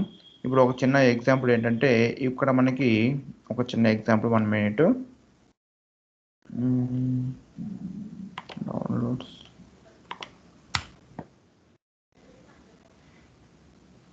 సో ఇక్కడ మనము చిన్న ఎగ్జాంపుల్ తీసుకుందాం. సో ఇక్కడ మనకి ఒక టేబుల్ ఉంది అనుకుందాం. ఇలా మనకి టేబుల్ ఉంది, అవునా? ఇక్కడ మనకి ఇలా మనకు కొన్ని రికార్డ్స్ ఉన్నాయి అనుకుందాం. E012, తర్వాత E013, తర్వాత E014, తర్వాత E015. ఇలా మనకి చాలా రికార్డ్స్ ఉన్నాయి అనుకుందాం. ఇక్కడ మనకి సమ్ మిలియన్స్ ఆఫ్ రికార్డ్స్ ఉన్నాయి. ఇప్పుడు మీకు ఇక్కడ ఈ క్వైరీ ఏం రాస్తాను నేను ఇక్కడ, select employee salary from table wear ID is less than E011 అంటే ఇక్కడ ఏమవుతుంది, ఇక్కడ ఈ యొక్క ఇండెక్స్ స్కాన్కి వెళ్ళిపోతున్నట్టు. ఈ ఇండెక్స్ స్కాన్కి వెళ్ళిపోయి ఇక్కడ అసలు E011 అనే రికార్డు ఉందా అంటే ఉంది, ఇక్కడ ఉంటుంది, అవునా? డైరెక్ట్గా ఇక్కడికి వచ్చేస్తుంది, అవునా? ఇక్కడికి వచ్చేసి యాక్చువల్ ఇక్కడ మనం ఏమి ఇచ్చాము, సెలెక్ట్ అంటే ఫెచ్ చేయి. ఏం ఫెచ్ చేయి, ఈ salary from this table wear ID is less than E011 అంటే ఏంటి, ఎవరికైతే ఐడి లెస్ దాన్ అంటే E011 కంటే తక్కువ ఉందో వాళ్ళు మాత్రమే మనం ఫెచ్ చేయమని ఇచ్చాం. అంటే ఏంది, ఈ 10 రికార్డ్సే మనకు రావాలి, అవునా? ఈ 10 రికార్డ్సే మనకు రావాలి, అవునా? యాజ్ పర్ ఈ క్వైరీ అయితే. బట్ ఇక్కడ మనము ఆర్ఆర్ ఇవ్వడం వల్ల ఏమవుతుందంటే, here instead of locking these 10 rows, it will lock means this isolation level will locks the entire table. అర్థమైందండి? ఈ ఎంటైర్ టేబుల్ని లాక్ చేస్తున్నట్టు, ఎంటైర్ టేబుల్ని లాక్ చేసేస్తుంది. అప్పుడు రిమైనింగ్ యూజర్స్ ఎవరైనా ఆ టేబుల్ని యూజ్ చేయగలరా అంటే యూజ్ చేయలేరు. ఓకేనండి? ఇక్కడ అదే రాసాను చూడండి. Here the repeatable read isolation level is the most restrictive isolation level. Okay, suppose if you use this isolation level, then every row will be locked which are referring by the transaction until transaction duration. అర్థమవుతుందా అండి? అంటే ఏంటంటే ఇక్కడ చూడండి, that means if a transaction, ఇక్కడ మనము execution మనము transaction అని అంటామండి. ఈ క్వైరీని మనం ఇక్కడ క్వైరీ అనం, దీన్ని మనము ట్రాన్సాక్షన్ అని అంటాం. ఓకేనండి? That means if a transaction scans 1000 records in row to retrieve 10, but the lock activates and held on all 1000 rows which are scanned, not just on the 10 rows retrieved. అంటే ఏంటంటే meaning, ఇక్కడ suppose ఈ 10 rows కోసము ఇది entire టేబుల్ని scan చేస్తుంది. ఆ టేబుల్లో ఒక 1000 రికార్డ్స్ని అనుకుందాం. ఇక్కడ మనకి ఏం చేయాలి, యాజ్ పర్ అవర్ క్వైరీ అయితే it should lock only 10 rows. But here with irrespective of that query, it will lock the entire table. Okay అండి? అంటే ఇది మనకి ఏ రోస్ని అయితే అది స్కాన్ చేస్తుంటే, ఎన్ని రికార్డ్స్ని అయితే అది స్కాన్ చేస్తుందో అన్ని రికార్డ్స్ని అది లాక్ చేస్తున్నట్టు. సో దానివల్ల మనకి జరిగే నష్టం ఏంటి అంటే, other users can't access the table until the completion of that transaction. So అదే ఇక్కడ మనం రాసాం చూడండి. Even though there are only 10 rows qualifying for the above condition, but it will lock all the records in the table and it will release the records only after the commit point. అంటే ఏంటి, మీరు ఆ query ఎప్పుడైతే execution అయిపోతుందో ఆ తర్వాతనే మీకు lock అనేది రిలీజ్ అవుతుంది అన్నట్టు. అర్థమైందండి? ఇప్పుడు నాకు కావాల్సిన ఈ 10 రికార్డ్సే, బట్ నేను ఏం చేశాను, ఈ 1000 రికార్డ్స్ని లాక్ చేశాను. బట్ అది తప్పు కదా, ఎందుకంటే మిగతా 990 రికార్డ్స్ మనకి అవసరం లేదు. మరి దాన్ని మనం లాక్ చేయడం వల్ల ఉపయోగం ఏముంది, నో యూస్. కాబట్టి in real time the usage of RR is not recommended. ఓకేనండి? ఈ ఆర్ఆర్ అనేది ఏంటంటే this is the most restrictive isolation level. That means it will lock the entire table with irrespective of the qualifying records. ఓకేనండి? యాక్చువల్గా ఈ క్వైరీకి మనకు qualifying records ఎన్ని, 10. Less than E011 అంటే మనకి రావాల్సింది 10 రికార్డ్సే. But with irrespective of those qualifying records it will lock the entire table and it will release the table after completion of the query execution only. Query execution అని మనము after completion of the transaction only. That's why it is not recommended in real time applications. చూడండి ఇక్కడ మీకు ఒక diagram వేశాను. ఇక్కడ ఏం చేస్తున్నాడు, ఇక్కడ ఇది టేబుల్, ఇక్కడ ఇది టేబుల్.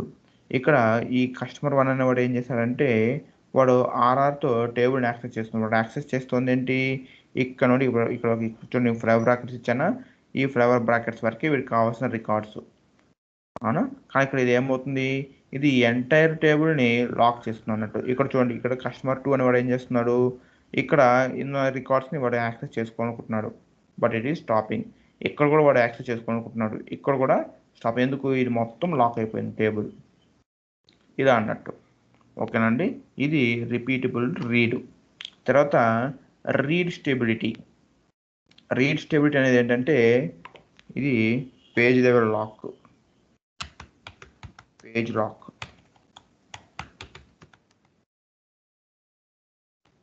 ఇది పేజ్ లెవెల్ లాక్ అన్నట్టు. ఒక 1 minute.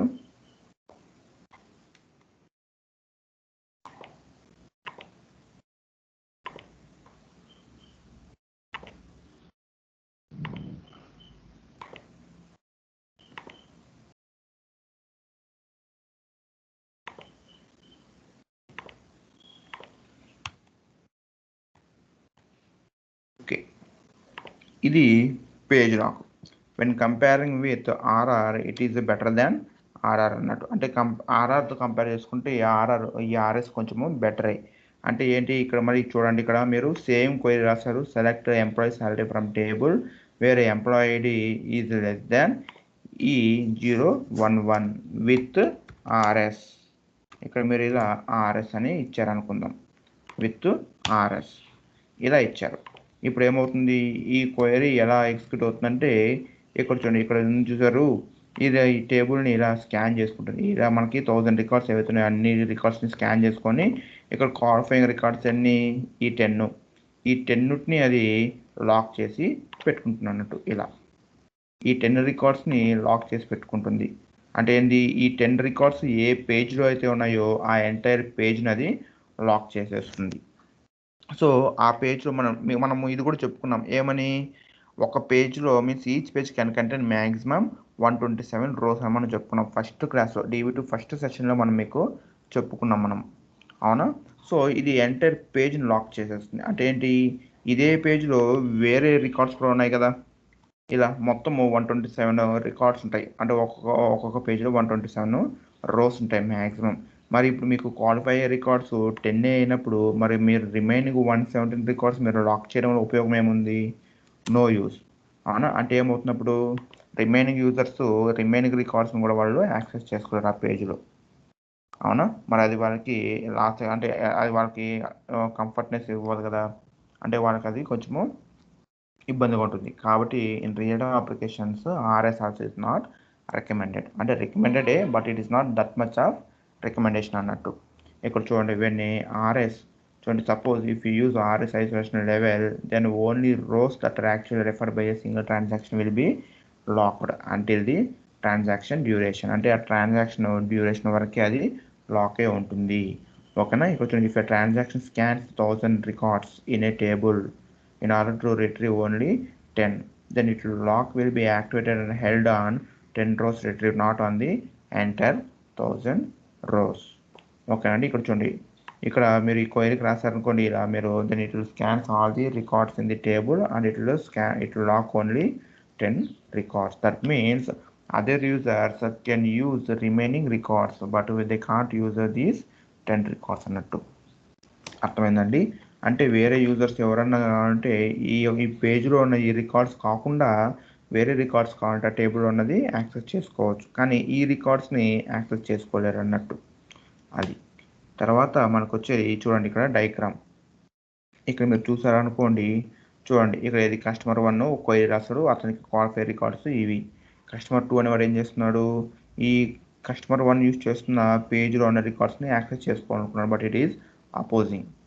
బట్ సపోజ్ అతను వేరే రికార్డ్స్ ఏమైనా యాక్సెస్ చేసుకోవాలనుకుంటే అది యాక్సెస్ అనేది చేసుకోవచ్చు.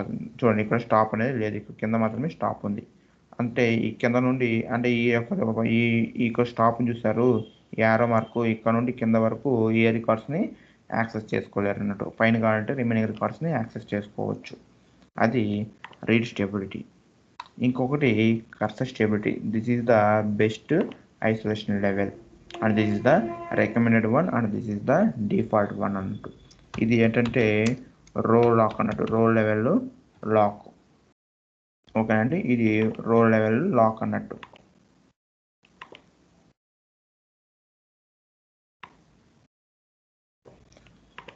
ఇది రో లెవెల్ లాక్ అంటే ఇప్పుడు మీరు మళ్ళీ సేమ్ క్వెరీ రాశారు ఇక్కడ. ఇలా చూడండి, select employee salary from table wear employee ID is less than E011 with CS అని ఇచ్చారు.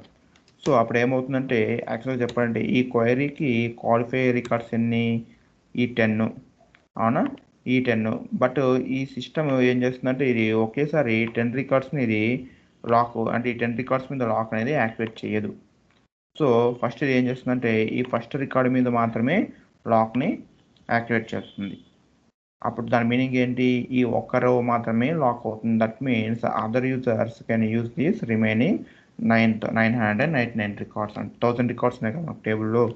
సో ఆ 1000 రికార్డ్స్లో ఆ ఒక్క రికార్డు మీద తప్ప రిమైనింగ్ 999 రికార్డ్స్ని వేరే యూజర్స్ ఎవరైనా సరే యాక్సెస్ చేసుకోవచ్చు. ఓకేనండి, సో ఇలా అన్నట్టు దిస్ ఇస్ ద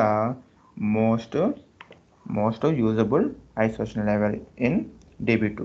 చూడండి ఇక్కడ మీకు రాశాను, when the cursor stability isolation level is used only the row will be locked which is currently being referred by the cursor and the lock acquired remains on the row until the cursor is moved to next row or until the transaction duration. అంటే దాని meaning ఏంటంటే దీని మీద lock ఎప్పటి వరకు ఉంటుందంటే మీరు ఎప్పుడైతే ఆ యొక్క ట్రాన్సాక్షన్ కంప్లీట్ అయిపోతుందో అప్పటి వరకన్నా ఉంటుంది, లేకపోతే ఇది నెక్స్ట్ రోకి మూవ్ అయ్యేంత వరకైనా ఉంటుంది అంతే. తర్వాత మళ్ళీ ఏమవుతుంది, ఇప్పుడు నెక్స్ట్ రో రీడ్ చేస్తున్నాం అనుకోండి, అప్పుడు ఈ రో మీద మాత్రమే అది లాక్ అనేది అక్వైర్ అవుతుంది. తర్వాత ఒకవేళ మళ్ళీ మీరు నెక్స్ట్ రోని రీడ్ చేస్తారు అనుకోండి, ఈ రో మీద మాత్రమే మీకు లాక్ అనేది అక్వైర్ అవుతుంది, రిమైనింగ్ రోస్ మీద లాక్ అనేది అక్వైర్ అవ్వదు. దీనివల్ల అడ్వాంటేజ్ ఏంటంటే రిమైనింగ్ యూజర్స్ ఎంతమంది అయినా సరే రిమైనింగ్ రికార్డ్స్ని యూజ్ చేసుకోవచ్చు అన్నట్టు.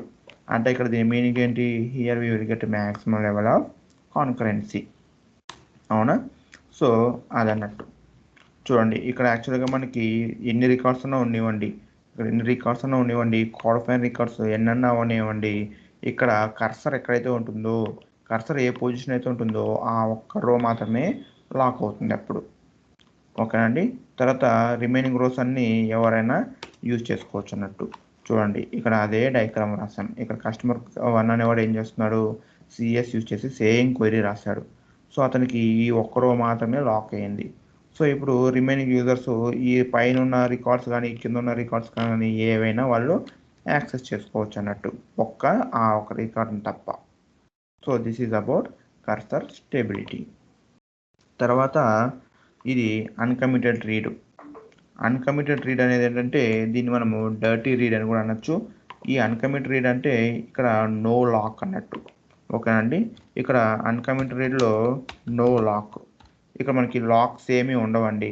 జస్ట్ మనము ఇక్కడ ఇలా ఇచ్చామనుకోండి, 1 మినిట్ అండి, క్వైరీ రాయలేదు ఇక్కడ.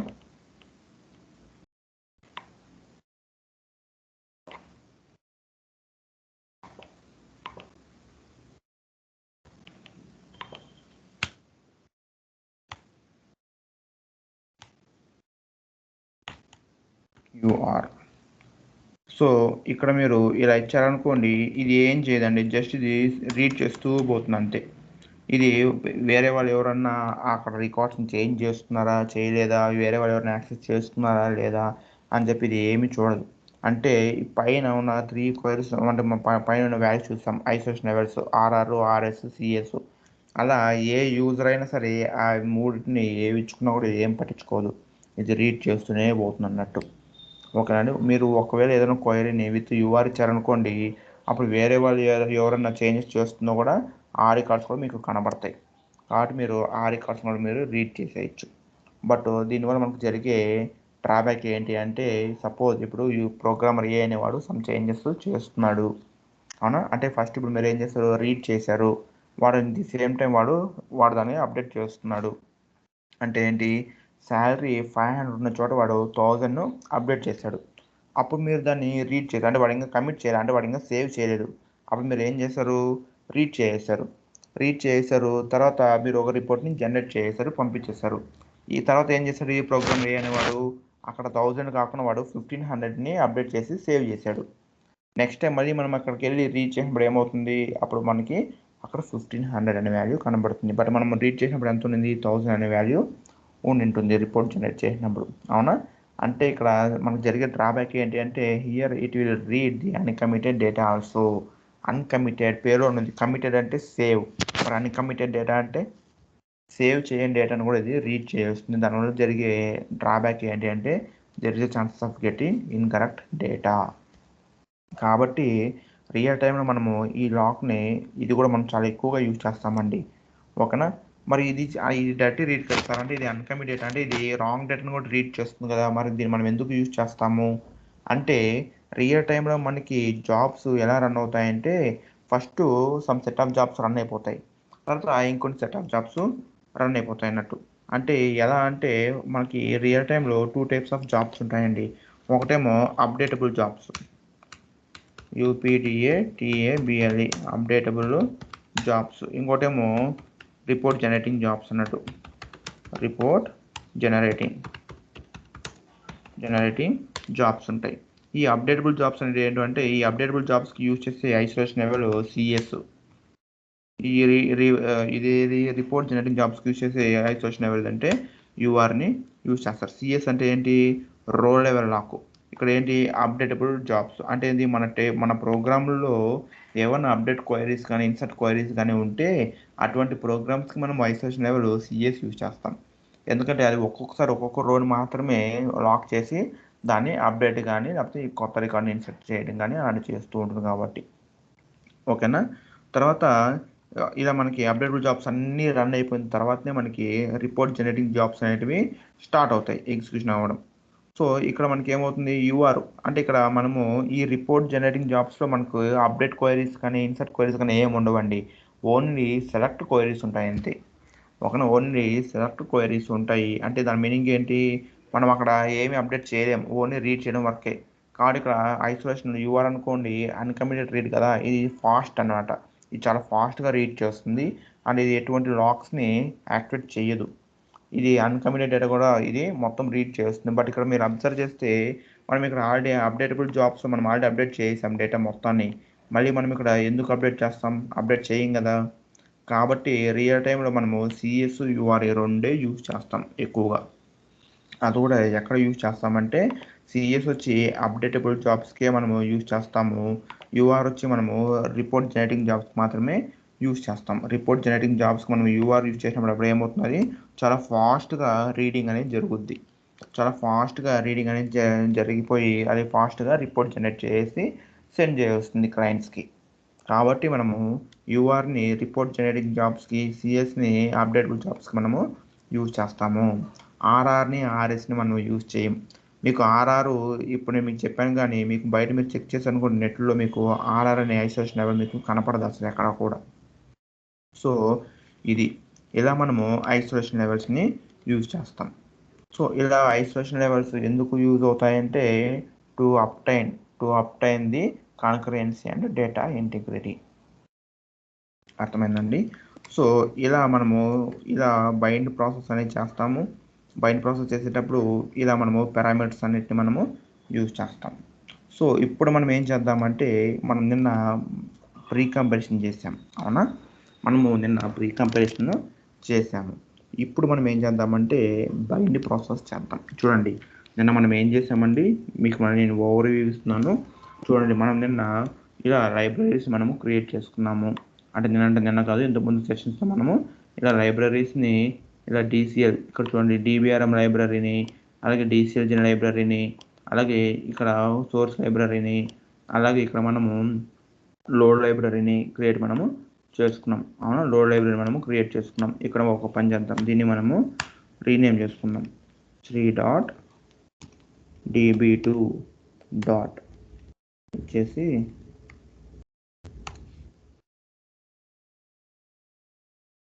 రీనేమ్ చేసుకుందాం. దీన్ని కూడా మనము ఇక్కడ సోర్స్ అనేద్దాం, పక్కన db2 డాట్ సోర్స్ అనేద్దాం.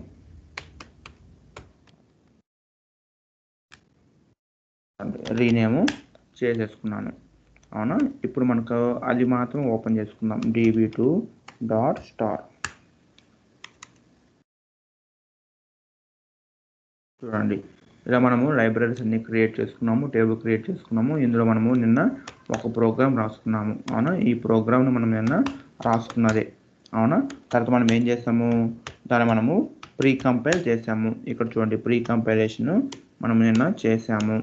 ఇక్కడ చూడండి, ఇది ప్రీ కంపైల్ చేసిన, ఇది ప్రీ కంపైల్ చేసేది. ఇక్కడ మనము ప్రీ కంపైల్ చేస్తే మనకి వచ్చిన అవుట్పుట్స్ ఏవి, 2 వచ్చాయి. ఒకటేమో DBRM మెంబర్ వచ్చింది. చూడండి, DBRM మెంబర్ అంటే ఈ లైబ్రరీలో మనము చూడండి, ఇక్కడ మనము ఈ లైబ్రరీ ఎక్కడ ఉంది, ఇదిగోండి ఇక్కడ ఉంది. ఈ లైబ్రరీలో ఈ DBRM మెంబర్ అనేది జనరేట్ అయ్యింది. అవునా, తర్వాత మనకి ఇంకొకటి ఏమొచ్చింది, మోడిఫైడ్ సోర్స్ కోడ్ వచ్చింది. ఈ మోడిఫైడ్ సోర్స్ కోడ్ మనకి కింద కంపైలేషన్ ప్రాసెస్కి వెళ్ళిపోయి నార్మల్గా మనకి ఇక్కడ అవుట్పుట్లో ఏమొచ్చింది, మనకి చూడండి సేమ్ నేమ్తో మనకి అవుట్పుట్లో ఏమొచ్చింది, మనకి లోడ్ మోడల్ అనేది జనరేట్ అయింది. చూడండి, మన యొక్క లోడ్ మోడల్ ఎక్కడ ఉంది, ఇక్కడ ఉంది. చూడండి, ఇక్కడ మనకి లోడ్ మోడల్ అనేది జనరేట్ అయ్యింది. చూడండి, మన లోడ్ మోడల్ అనేది జనరేట్ అయింది. అంటే ఏంటి, నిన్న మనం ఏం చేసాము, ప్రీ కంపైలేషన్ ప్రాసెస్ చేసాము. ఇప్పుడు మనం చేయాల్సింది ఏంటి, బైండ్ ప్రాసెస్ చేయాలి. అంటే ఏంటి, ఇక్కడ మనకు ప్రీ కంపైలేషన్లో వచ్చిన ఈ DBRM మెంబర్ అనేది నాట్ అన్ ఎగ్జిక్యూటబుల్ వన్, అంటే ఇది ఎగ్జిక్యూటబుల్ వన్ కాదు. సో ఇప్పుడు మనం ఏం చేయాలి, దీన్ని మనము ఎగ్జిక్యూటబుల్ వన్గా మనము మార్చాలి. అవునా, దాన్ని మనం ఎగ్జిక్యూటబుల్గా మనం మార్చాలని మనం ఏం చేయాలి, కంపైలేషన్ చేయాలి. దాన్ని కూడా కంపైలేషన్ అంటే బైండ్ ప్రాసెస్ మనము చేయాలి. అవునా, బైండ్ ప్రాసెస్ చేయాలంటే మనకి ఏం కావాలి, ఇప్పుడు బైండ్ JCL కావాలి.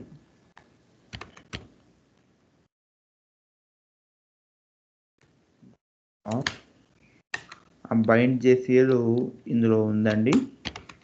సో బైండ్ JCL ఇక్కడ నేను మీకు చెప్పాను ఆల్రెడీ, ఇందాక ఇప్పుడే చెప్పాను నేను. మనము ఏం చేస్తామంటే ఫస్ట్ బైండ్ ప్లాన్ అనేది చేస్తామన్నది. మనం అంటే మనం కాదు, అడ్మిన్ అనేవాడు బైండ్ ప్లాన్ చేస్తాడు. బైండ్ ప్లాన్ చేసేటప్పుడు వాడు ఏం చేస్తాడు అని చెప్పాను మీకు నేను. బైండ్ ప్లాన్, ఇక్కడ మనము బైండ్ ప్లాన్ ఇచ్చారంటే అది ప్లాన్ని బైండ్ చేస్తున్నట్టు. ఓకేనా, ఇక్కడ వాడు బైండ్ ప్లాన్ చేసేటప్పుడు ఇలా ఒక నేమ్ ఇస్తాడు, ప్లాన్ నేమ్ ఒకటి ఇచ్చేసి అలాగే కలెక్షన్ లిస్ట్ నేమ్ ఒకటి ఇచ్చేస్తాడు ఇలా డాట్ స్టార్ అనేసి. సో అప్పుడు ఏమవుతుందంటే అది ఇలా క్రియేట్ అయిపోతుంది అన్నట్టు. అది ఇలా ఒక ప్లాన్ అనేది క్రియేట్ అవుతుంది. ఆ ప్లాన్లో ఒక కలెక్షన్ అనే ఒక చిన్న కంటైనర్ అనేది క్రియేట్ అవుతుంది అన్నట్టు. అర్థమైందండి, ఇలా ఒకటి క్రియేట్ అవుతుంది. తర్వాత ఏమవుతుందంటే చూడండి, 1 minute. సో తర్వాత ఏమవుతుంది, సో ఇలా వాడు బైండ్ ప్లాన్ అనేది చేసేసి మనకి ఏమిస్తాడు, ఈ ప్లాన్ నేమ్ ఇస్తాడు, తర్వాత ఈ యొక్క కలెక్షన్ లిస్ట్ నేమ్ ఇస్తాడు. మనం ఏం చేయాలి, తర్వాత నుండి మనం ఎన్ని ప్రోగ్రామ్స్ వస్తే అన్నిసార్లు మనము బైండ్ ప్యాకేజ్కే వెళ్తాము, బైండ్ ప్లాన్కి మనము వెళ్ళము. బైండ్ ప్లాన్ అనేది వన్ టైం యాక్టివిటీ. ఇది ఎవరు చేస్తారంటే అడ్మిన్ చేస్తాడు. ఓకేనా, బైండ్ ప్లాన్ అనేది అడ్మిన్ చేసి మనకి he will provide plan name and collection list name.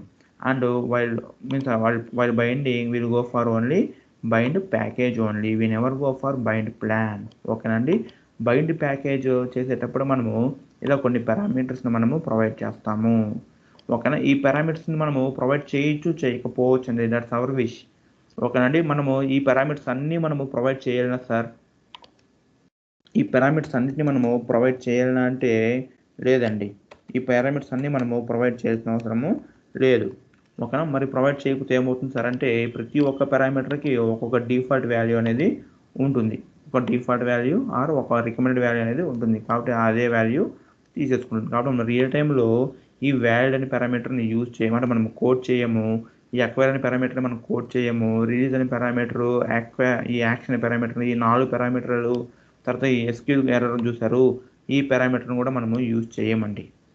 ఓకేనా, మనం యూజ్ చేసేది ఏంటంటే కేవలము ఈ బైండ్ ప్యాకేజు, ఈ DSN సిస్టమ్ ఉంది కదా, ఇక్కడ మనము ప్రొడక్షన్కి అయితే ఒక వాల్యూ, టెస్ట్ రీజన్కి అయితే ఇంకొక వాల్యూ యూజ్ చేస్తాము.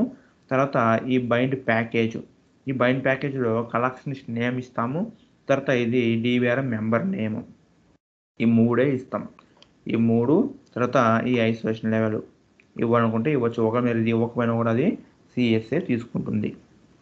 ఓకేనండి, ఇలా అన్నట్టు. సో ఇప్పుడు మనం ఏం చేద్దామంటే ఫస్ట్ అడ్మిన్ చేసే యాక్టివిటీని ఇప్పుడు మనం చేద్దాం. ఓకేనా, ఫస్ట్ ఇప్పుడు మనం ఏం చేద్దామంటే బైండ్ ప్లాన్ చేద్దాం.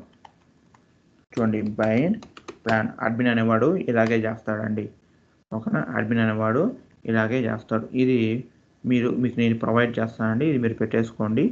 ఓకేనా, సో ఇక్కడ మీరు మార్చాల్సింది ఏంటంటే ఈ ఒక్కటే అండి ఇక్కడ మీరు మార్చాల్సింది. ఓకేనా, మీ DBR మెంబరు ఏ లైబ్రరీ ఉందో ఆ లైబ్రరీ నేమ్ ఇక్కడ ఇవ్వాలి మీరు. Test dot member dot Sri dot db2 dot dbrmlib. ఓకేనా, డిస్ప్లే ఈక్వల్స్ టు షేర్ మనము రాద్దాం.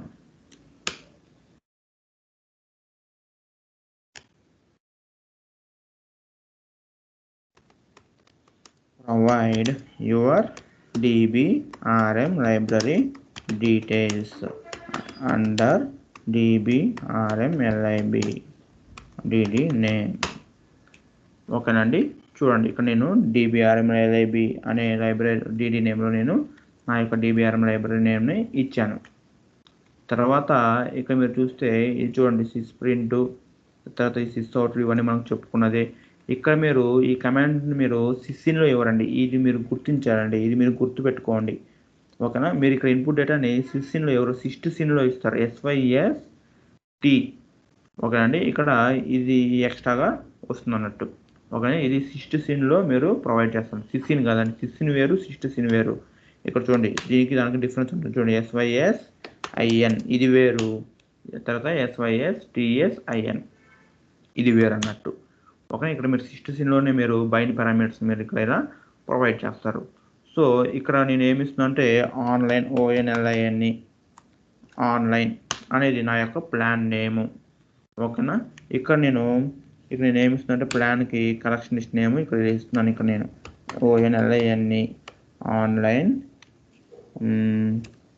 ఏమిద్దాం, COLL లేకపోతే COLL అని ఇస్తా, ఆన్లైన్ కలెక్షన్ అని చెప్పేసి ఇలా నేను ఇస్తాను.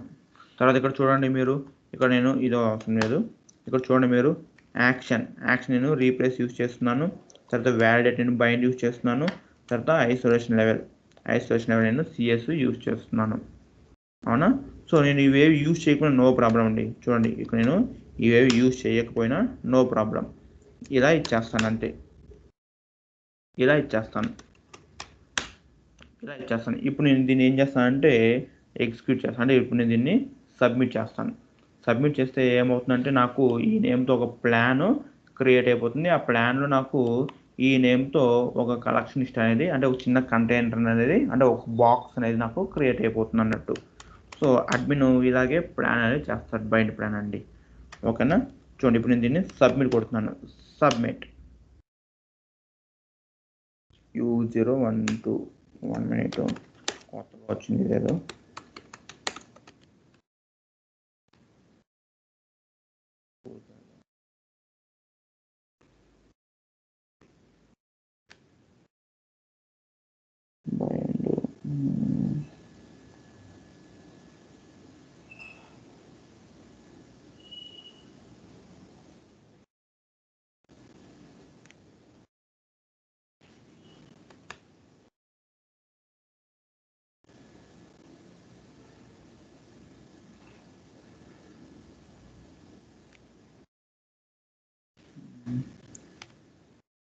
వన్ మినిట్ అండి.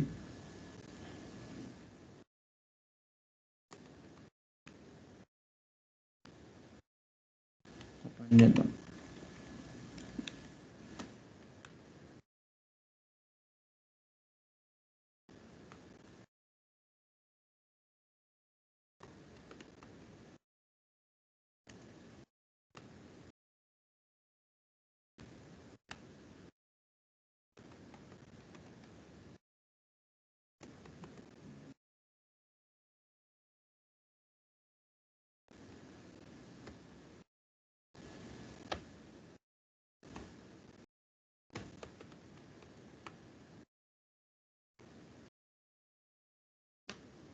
ఇద్దామండి, ఎందుకంటే ఇది అందుకే వస్తుంది అనుకుంటున్నాను. రియల్ టైంలో అయితే మేము ఇవ్వమండి. మేము రియల్ టైంలో అయితే ఈ పారామీటర్స్ ఏవి ఇవ్వం, ఎందుకంటే ఇవన్నీ బైండ్ ప్లాన్ చేసేటప్పుడు ఆల్రెడీ అడ్మిన్ డిసైడ్ చేసి పెట్టింటాడు అన్నట్టు. బట్ ఇక్కడ ప్లాన్ అది మనమే క్రియేట్ చేస్తున్నాం కదా, ఇవ్వాలనుకుంటాను.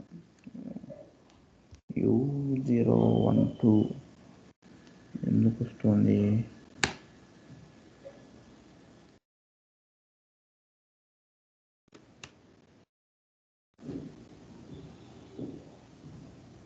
Reason code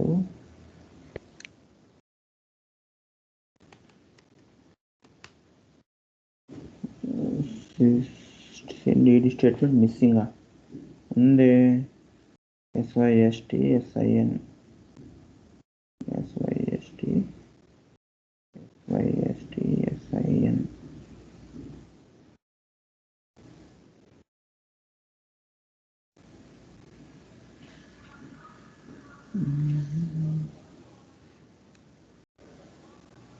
single completion code 0. Okay, was not executed. ఒక 1 minute అండి.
One minute అండి, చెక్ చేస్తున్నాను.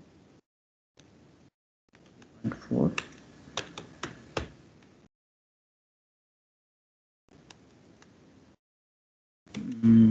DB2 compile.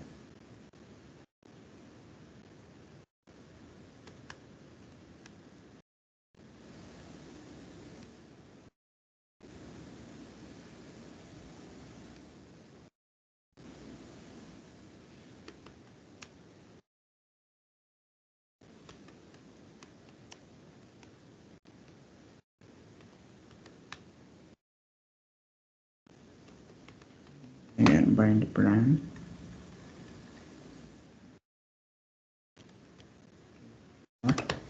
member dot c dot db2 dot dbrm lib equals to share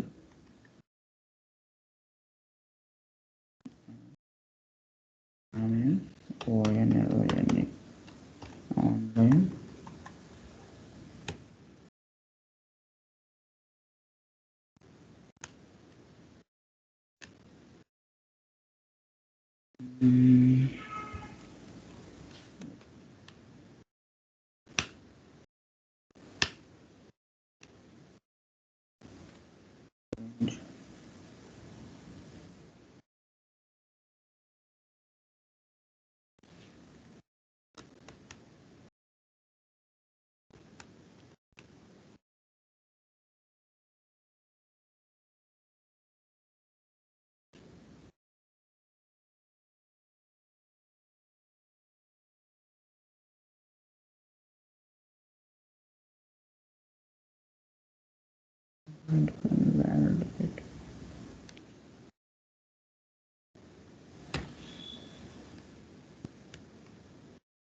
SYST okay అండి. యాక్చువల్గా ఇంతకుముందు ఇప్పుడు సబ్మిట్ చేసింది మనము కరెక్ట్గానే సబ్మిట్ చేసాము, బట్ ఎందుకు అది ఎర్రర్ చూపించిందో నాకైతే ఐడియా లేదు. బట్ ఇప్పుడు అది మనకి కరెక్ట్గానే రన్ అయింది. చూడండి, ఇక్కడ నేను మీకు చూస్తే బైండ్ ప్లాన్ అని చెప్పేసి ఇక్కడ నేను ప్లాన్ నేమ్ ఇచ్చాను అవునా. తర్వాత నేను ఇక్కడ పీకే లిస్ట్లో ఇక్కడ ఏమి ఇస్తానంటే ఇది కలెక్షన్ లిస్ట్ నేమ్ అండి. ఇది కలెక్షన్ లిస్ట్ నేమ్ ఇలా ఇస్తారన్నట్టు అడ్మిన్స్. ఇలా కలెక్షన్స్ నేము డాట్ స్టార్ అని ఇస్తారు. స్టార్ అని ఇచ్చేసి తర్వాత ఇక్కడ ఈ పారామీటర్స్ అన్నీ ఇస్తే ఇవ్వచ్చు, లేకపోతే లేదు. రియల్ టైం అయితే మేము ఇవ్వాల్సిన అవసరం లేదండి. సో ఇక్కడ ఇలా అన్నట్టు ఇలా యాక్షన్, వ్యాలిడేట్, ఐసోలేషన్ లెవెల్స్ ఇలా మొత్తం పారామీటర్స్ ఇచ్చేసి మనము ఇలా బైండ్ ప్లాన్ అనేది చేస్తారంటూ. ఇప్పుడు ఇలా చేసి అడ్మిన్ అనేవాడు ఏం చేస్తారంటే మనకు ఈ 2 ఇస్తారన్నట్టు. ఈ ప్లాన్ నేము తర్వాత ఈ కలెక్షనిస్ట్ నేము మనకి ప్రొవైడ్ చేస్తాడు. అంటే ఇక్కడ ఏంటి, మనం ప్రస్తుతానికి ఇవి తీసుకుందాం మనం ఈ 2. సో ఇలా వచ్చిన తర్వాత ఇప్పుడు మనము ఇది వన్ టైం యాక్టివిటీ అండి, ఇది మనము చెయ్యం. సో ఇప్పుడు మనం చేస్తాం చూడండి, ఇది మాత్రమే మనం చేస్తాం రియల్ టైంలో. ఇది ఏంటంటే బైండ్ ప్యాకేజ్, పిఏసికే బైండ్ ప్యాకేజ్ చేస్తాం. ఇక్కడ మనం చేసిన చేంజెస్ ఏంటంటే ఇక్కడ సేమ్ అండి, ఇక్కడ DBRM లైబ్రరీ ఉంది కదా, ఇక్కడ మన యొక్క లైబ్రరీ డీటెయిల్స్ ఇవ్వాలి. Test dot member dot Sri dot db2 dot dbrm lib dot comma disp equals to share comma disp is equals to share ఇలా ఇస్తాం. ఇలా ఇచ్చేసి తర్వాత ఇక్కడ సేమ్ అండి, మళ్ళీ ఇదే ఇస్తాం అన్నట్టు, ఇదే ఇస్తాము. తర్వాత బైండ్ ప్యాకేజ్ అప్పుడు ఇక్కడ మనము కలెక్షన్ ఐడి ఇచ్చాడు కదా మనకి, కలెక్షన్ నేము అది ఇస్తాం అన్నట్టు. ఇక్కడ ఆన్ COLL ఇది టైప్ చేస్తాము. తర్వాత ఇక్కడ మన DBR మెంబర్ నేము చూడండి, మనం ఇప్పుడు ఏ DBR మెంబర్ని మనం ఇప్పుడు బైండ్ చేయాలనుకుంటున్నాము, ఏది అంటే ఇది, అవునా 1 minute. ఇది చూడండి, మనము ఇప్పుడు బైండ్ అనుకుంటుంది ఇది సెలెక్ట్ 1, అవునా. కాబట్టి మనం ఇక్కడ ఆ సెలెక్ట్ 1 అనేది ఇక్కడ మనము ప్రొవైడ్ చేయాలన్నట్టు. SELECT సెలెక్ట్ 1 ఇలా మనం ప్రొవైడ్ చేయాలి. ప్రొవైడ్ చేసి తర్వాత ఈ పారామీటర్స్ అన్ని మళ్ళీ అండి యాజ్ యూజువల్ మనం ఇవ్వాలనుకుంటే ఇవ్వచ్చు, లేకపోతే తీసేయాలనుకుంటే తీసేయచ్చు. ఇలా ఇస్తాం అన్నట్టు, ఇలా ఇస్తాం. ఇలా ఇచ్చి మనం ఇప్పుడు దీన్ని ఇలా సబ్మిట్ కొడతాం. SUB submit. చూడండి మనకి మ్యాక్స్ ఈజ్ ఈక్వల్స్ టు 0 వచ్చిందా, అంటే దాని మీనింగ్ ఏంటంటే ఈ ఒక ప్యాకేజ్ అనేది క్రియేట్ అయిపోతున్నట్టు. అంటే ఇదే నేమ్తో ప్యాకేజ్ ఈ యొక్క కలెక్షన్ లిస్ట్లోకి స్టోర్ అయిపోతుంది. అంటే ఏంటంటే ఇదే చూడండి, ఇది ఉంది కదా మనకి డయాగ్రాము, చూడండి ఇది ఉంది కదండి. ఇప్పుడు అడ్మిన్ అనేవాడు ఏం చేశాడు, బైండ్ ప్లాన్ చేశాడు. బైండ్ ప్లాన్ వాడు ఏం చేశాడు, ఒక ప్లాన్ నేమ్ ఇచ్చాడు, అలాగే ఒక కలెక్షన్ లిస్ట్ నేమ్ ఇచ్చాడు. ఇలా చేసి వాడు ఏం చేశాడు, సబ్మిట్ కొట్టుకుని అదేమైంది, బైండ్ ప్లాన్ అనేది క్రియేట్ అయిపోయింది. మనకి ఏమేమి ఇచ్చాడు, బైండ్ ప్లాన్ నేమ్ అంటే ప్లాన్ నేమ్ ఇచ్చాడు, కలెక్షన్ లిస్ట్ నేమ్ ఇచ్చాడు. మనం ఏం చేసాము, మనం ఓన్లీ బైండ్ ప్యాకేజ్ మాత్రం చేసాము.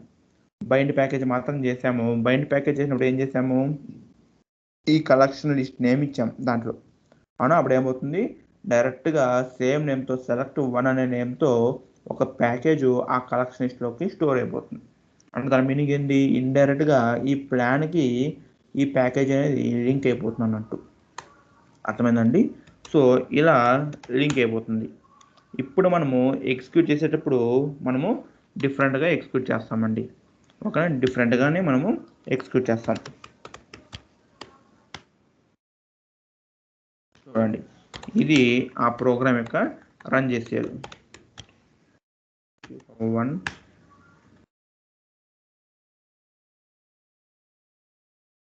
ఇక్కడ చూడండి, ఇక్కడ మీరు చేంజెస్ చేయాల్సింది ఈ ఒక్కటే, ఇలాగే ఉంటుందండి. మన రియల్ టైంలో ఎగ్జిక్యూట్ చేయడానికి కూడా మనము ఇదే యూజ్ చేస్తామండి. IKJEFT01. ఇక్కడ మనము PGM equals to sample1, PGM equals to sample2 అలా ఇవ్వమండి. కోబాడ్యూల్ ప్రోగ్రామ్స్కి అలా ఇవ్వం. మనము ఇక్కడ ఇలాగే ఇస్తాం అన్నట్టు. చూడండి ఇక్కడ SysDD స్టార్ ఉందా, SysDD స్టార్లో మళ్ళీ మనము ఇలాగే ఇస్తాం, సేమ్ యాజ్ టీజ్గా ఇలాగే ఇస్తాం. చూడండి ఇక్కడ మనము రన్ అని ఇచ్చేసి ఇక్కడ ప్రోగ్రామ్, ఇక్కడ మనము ప్రోగ్రామ్ నేము ఇలా ఇస్తాము. ఇలా ఇచ్చేసి ప్లాన్ నేమ్ మనకి ఏముంది, ఆన్లైన్ అని ఉంది, అవునా. సో అది ఇక్కడ మనము ఇలా ఇస్తాం.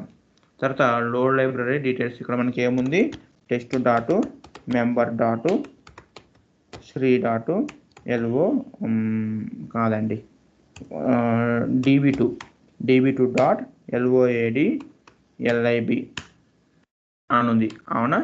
సో ఇలా మనము లోడ్ లైబ్రరీ డీటెయిల్స్ ఇక్కడ ఇలా ప్రొవైడ్ చేస్తాం. సో ఇక్కడ చూడండి రన్ చేసేటప్పుడు మనం ఏం చేస్తామంటే ఇక్కడ మనము రన్ అని చేసి ప్రోగ్రామ్ నేము తర్వాత మన యొక్క ప్లాన్ నేము ఇచ్చేసి మన యొక్క లోడ్ లైబ్రరీ డీటెయిల్స్ ఇక్కడ ఇలా ప్రొవైడ్ చేస్తాం. చూడండి డయాగ్రామ్లో ఇక్కడ మనకు చూడండి ఈ లోడ్ లైబ్రరీ డీటెయిల్స్ మనకు వచ్చాయా, లోడ్ మోడల్ మనం ప్రీ కంపైల్ చేసేటప్పుడు వచ్చిందా, అది మనకి ఎక్కడ ఉంది ఈ లోడ్ లైబ్రరీలో, ఈ లోడ్ లైబ్రరీలో ఉంది మనకి. అవునా, చూద్దాం. చూడండి ఈ లోడ్ లైబ్రరీలోనే మనకి ఈ సెలెక్ట్ వన్ అనే మెంబరు ఉంది, అంటే ఈ ప్రోగ్రామ్ అనేది ఇందులో ఉంది, ఈ ప్రోగ్రామ్ అనేది ఈ లోడ్ లైబ్రరీలో ఉంది.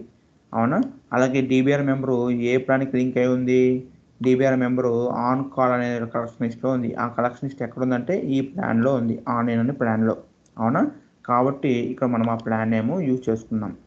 సో ఇలా మనం యూజ్ చేసుకొని ఇప్పుడు నేను సబ్మిట్ కొట్టానుకోండి, నా ప్రోగ్రామ్ ఎగ్జిక్యూట్ అయిపోతున్నట్టు. అంటే ఈ IKJFT01 ఈ రన్ టైమ్ సూపర్వైజర్ ఏం చేస్తుందంటే ఈ ప్రోగ్రామ్ ఉంది కదండి, అంటే ఈ లోడ్ లైబ్రరీకి వెళ్ళి చెక్ చేస్తుంది ఈ నేమ్తో ఈ ప్రోగ్రామ్ ఉందా లేదా అని చెప్పి. అవును, ఇక్కడ ఇది ఉంది, ఓకే, ఇది తీసుకుంటుంది.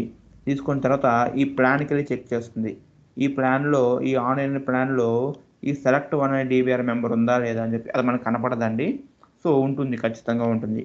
అంటే ఏంది, ఈ రెండు దొరికాయి ఇక్కడ. ఈ లోడ్ లైబ్రరీలో సెలెక్ట్ వన్ అనేది దొరికింది, అలాగే ఈ ప్లాన్లోను సెలెక్ట్ వన్ అనే దాంతో డిబిఆర్ మెంబర్ అంటే ప్యాకేజ్ అనేది దొరికింది. కాబట్టి ఇప్పుడు ఏమొస్తుంది, అది ఎగ్జిక్యూట్ చేస్తుంది. చూడండి సబ్మిట్ కొట్టాను, చూడండి మ్యాక్స్ ఈజ్ టు 0 వచ్చింది. ఇప్పుడు మనం వెళ్ళి స్కూల్కి వెళ్ళి చూద్దాం ఒకసారి. ఇప్పుడు మనము స్కూల్కి వెళ్ళి ఒకసారి మనము చెక్ చేద్దాం. స్కూల్ ఓపెన్లో లేదు, స్కూల్ని ఓపెన్ చేద్దాం అన్నట్టు.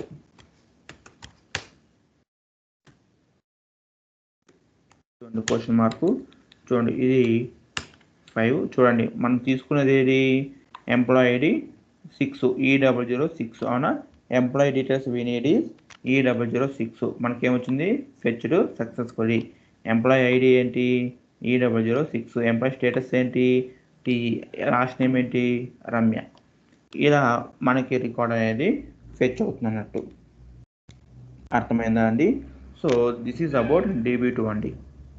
ఓకేనా, అంటే ఇక్కడ మనం ఏం చేస్తామంటే ఇప్పటి వరకు సింపుల్గా ఒకే ఒక సింపుల్ ప్రోగ్రామ్ మనం ఇప్పుడు ఎగ్జిక్యూట్ చేసాం.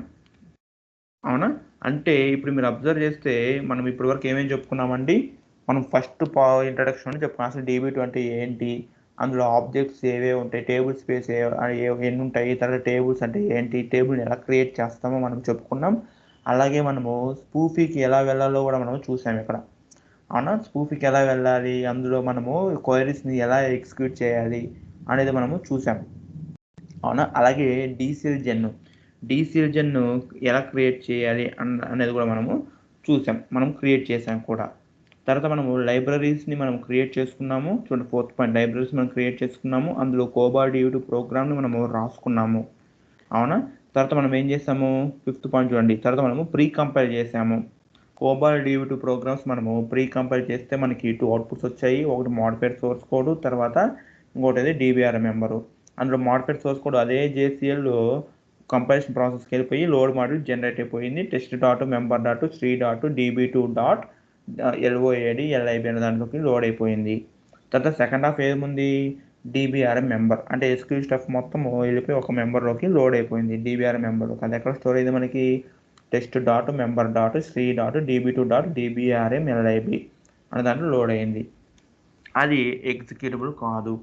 సో దాన్ని ఎగ్జిక్యూటబుల్గా మార్చడానికి మనం ఏం చేస్తాం, ఇప్పుడు బైండ్ ప్యాకేజ్ చేసాము. సార్ మనం బైండ్ ప్లాన్ కూడా చేసాం కదా సార్ అంటే, నెక్స్ట్ టైం మనం బైండ్ ప్లాన్ చేయమండి. ఓకేనా, ఎందుకంటే ఇప్పుడు నేను ఇక్కడ మనకు అడ్మిన్ లేడు కాబట్టి నేను ఏం చేశాను, మీకు ఆ వన్ టైం యాక్టివిటీ నేనే చేశాను అన్నట్టు. ఓకే, నేను బైండ్ ప్లాన్ చేసి ఏం చేశాను, బైండ్ ప్లాన్ చేసేటప్పుడు ప్లాన్ నేమ్ ఒకటి, తర్వాత కలెక్షన్ లిస్ట్ నేమ్ అంటే PK లిస్ట్లో కలెక్షన్ లిస్ట్ నేమ్ నేను ప్రొవైడ్ చేశాను .* ఇచ్చేసి. అవునా, చూడండి .* ఇచ్చేసి నేను ఎక్కడుంది రన్ చేసి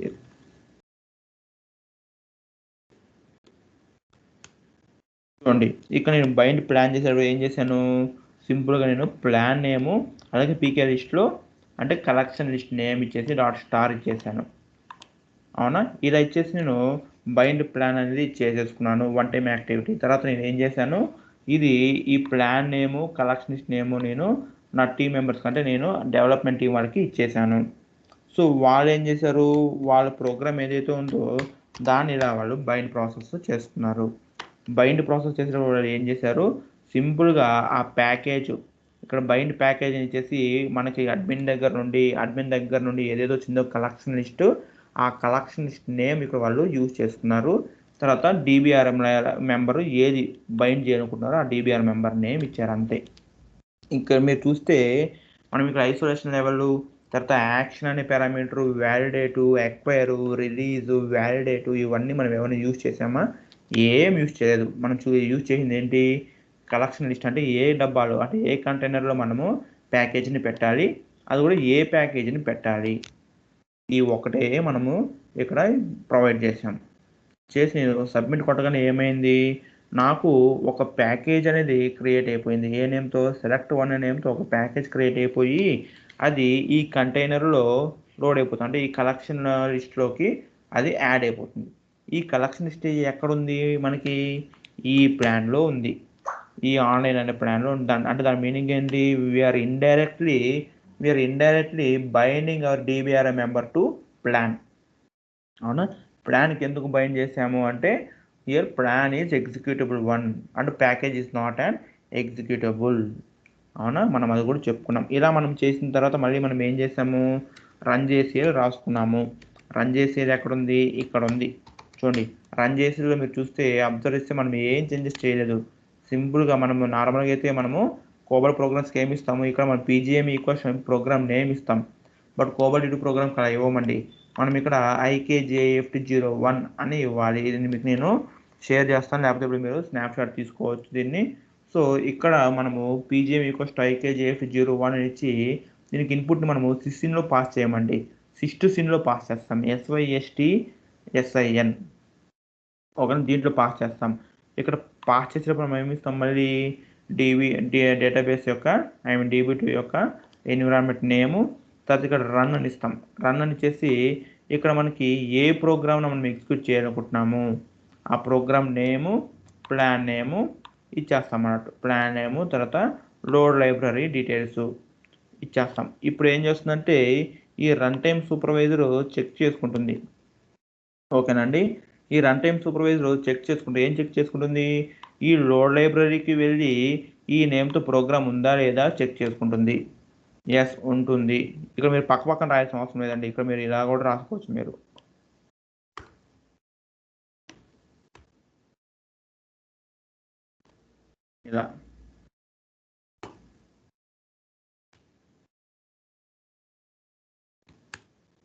ఇలా కూడా మీరు రాసుకోవచ్చు. సో ఇప్పుడు సిస్టమ్ ఏం చేస్తుంది, ఈ IKJFT01 ఈ రన్ టైమ్ సూపర్వైజర్ వెళ్ళి ఈ లోడ్ లైబ్రరీలో ఈ నేమ్తో లోడ్ మాడ్యూల్ ఉందా లేదా చెక్ చేసుకుంటుంది. చెక్ చేసుకొని దాంట్లో టైం స్టాంప్ చెక్ చేసుకుంటుంది. మీకు గుర్తుందో మనం ప్రీ కంపైల్ చేసామా, ఎంత మనం 2 o'clock ఏమో చేసాం నిన్న ప్రీ కంపైలేషన్. సో ఆ టైం స్టాంప్ చెక్ చేసుకుంటుంది. అలాగే ఇదే IKJF01 ఏం చేస్తుంది, ఈ ప్లాన్లోకి వెళ్ళి ఈ నేమ్తో ప్యాకేజ్ ఉందా లేదా చెక్ చేసుకుంటుంది. ఉంటుంది. అవునా, ఈ ప్లాన్లో ఆన్ కాల్ అనే కలెక్షన్ లిస్ట్ ఉంది. ఆ ఆన్ కాల్కి మనము select1 అనే DBR మెంబర్ని బైండ్ చేసామంటే ఆ నేమ్తో ప్యాకేజ్ని క్రియేట్ చేసిందాం. అవునా, ఉంది కాబట్టి దాంట్లో కూడా టైం స్టాంప్ ఉంటుంది. అది కూడా నిన్న టైం స్టాంపే ఉంటుంది. డేట్ ఏది 24 జూలై, తర్వాత టైం వచ్చి ఒక 2 o'clock అలా ఉంటుంది. సో రెండు సేమ్ అయినప్పుడు అది దీన్ని ఎగ్జిక్యూట్ చేస్తున్నట్టు. అంటే ఆ ప్రోగ్రామ్ తీసుకెళ్ళిపోయి ఎగ్జిక్యూట్ చేసేస్తుందండి. ఒకవేళ రెండు టైం స్టాంపులు సేమ్ కాదనుకోండి మనకి ఎర్రర్ వస్తుంది. అంటే SQL కోడ్ మైనస్ వేరే వాల్యూ వస్తుందండి, 818 వస్తుంది. అది మీకు నేను తర్వాత చెప్తాను. సో ఇలా మనము ఇప్పుడు ఏం చేస్తాము, ఒక ప్రోగ్రామ్ని రాసుకున్నాము. చూడండి ఇక్కడ మనము రన్ చేసి క్రియేట్ చేసుకొని మనము ఎగ్జిక్యూట్ చేసాము. తర్వాత మనం దాని యొక్క రిజల్ట్స్ మనం అవుట్పుట్లో చెక్ చేసుకున్నాం. అంటే ఇక్కడ ఈ 7 పాయింట్స్ మనము పాయింట్ బై పాయింట్ అంటే స్టెప్ బై స్టెప్ మనము ప్రతి ఒక్కటి చూసాము ఇప్పుడు. అవునా, తర్వాత నెక్స్ట్ కూడా అంతేనండి. ఇక్కడ నుండి మనం ఏం చేస్తామంటే మళ్ళీ ఇప్పుడు మనం నెక్స్ట్ మనం ఏం చేద్దామంటే మనము సెలెక్ట్ క్వైరీ ఒకటి రాస్తాం కదా మనము మన అప్లికేషన్ ప్రోగ్రాంలో. నెక్స్ట్ సెషన్లో మనము ఇన్సర్ట్ క్వైరీ ఒకటి, అప్డేట్ క్వైరీ ఒకటి, డిలీట్ క్వైరీ ఒకటి మనం ఎలా రాస్తాము అవి మనము చూద్దాం. ఓకేనండి, అవి మనము చూద్దాము. ఈసారి నేను అవి రాసినప్పుడు జస్ట్ నేను ఏం చేస్తానంటే ప్రీ కంపైల్ చేస్తాను. దీని తర్వాత మనం డైరెక్ట్గా బైండ్ ప్యాకేజ్కే వెళ్తాను. బైండ్ ప్యాకేజ్కి వెళ్తాను కానీ నేను బైండ్ ప్లాన్కి వెళ్ళనండి. ఎందుకంటే నేను ఆల్రెడీ వన్ టైము చేసుకున్నా కదా, నేను మళ్ళీ నాకు అది అవసరం లేదు. ఓకేనండి. సో అలా అన్నట్టు.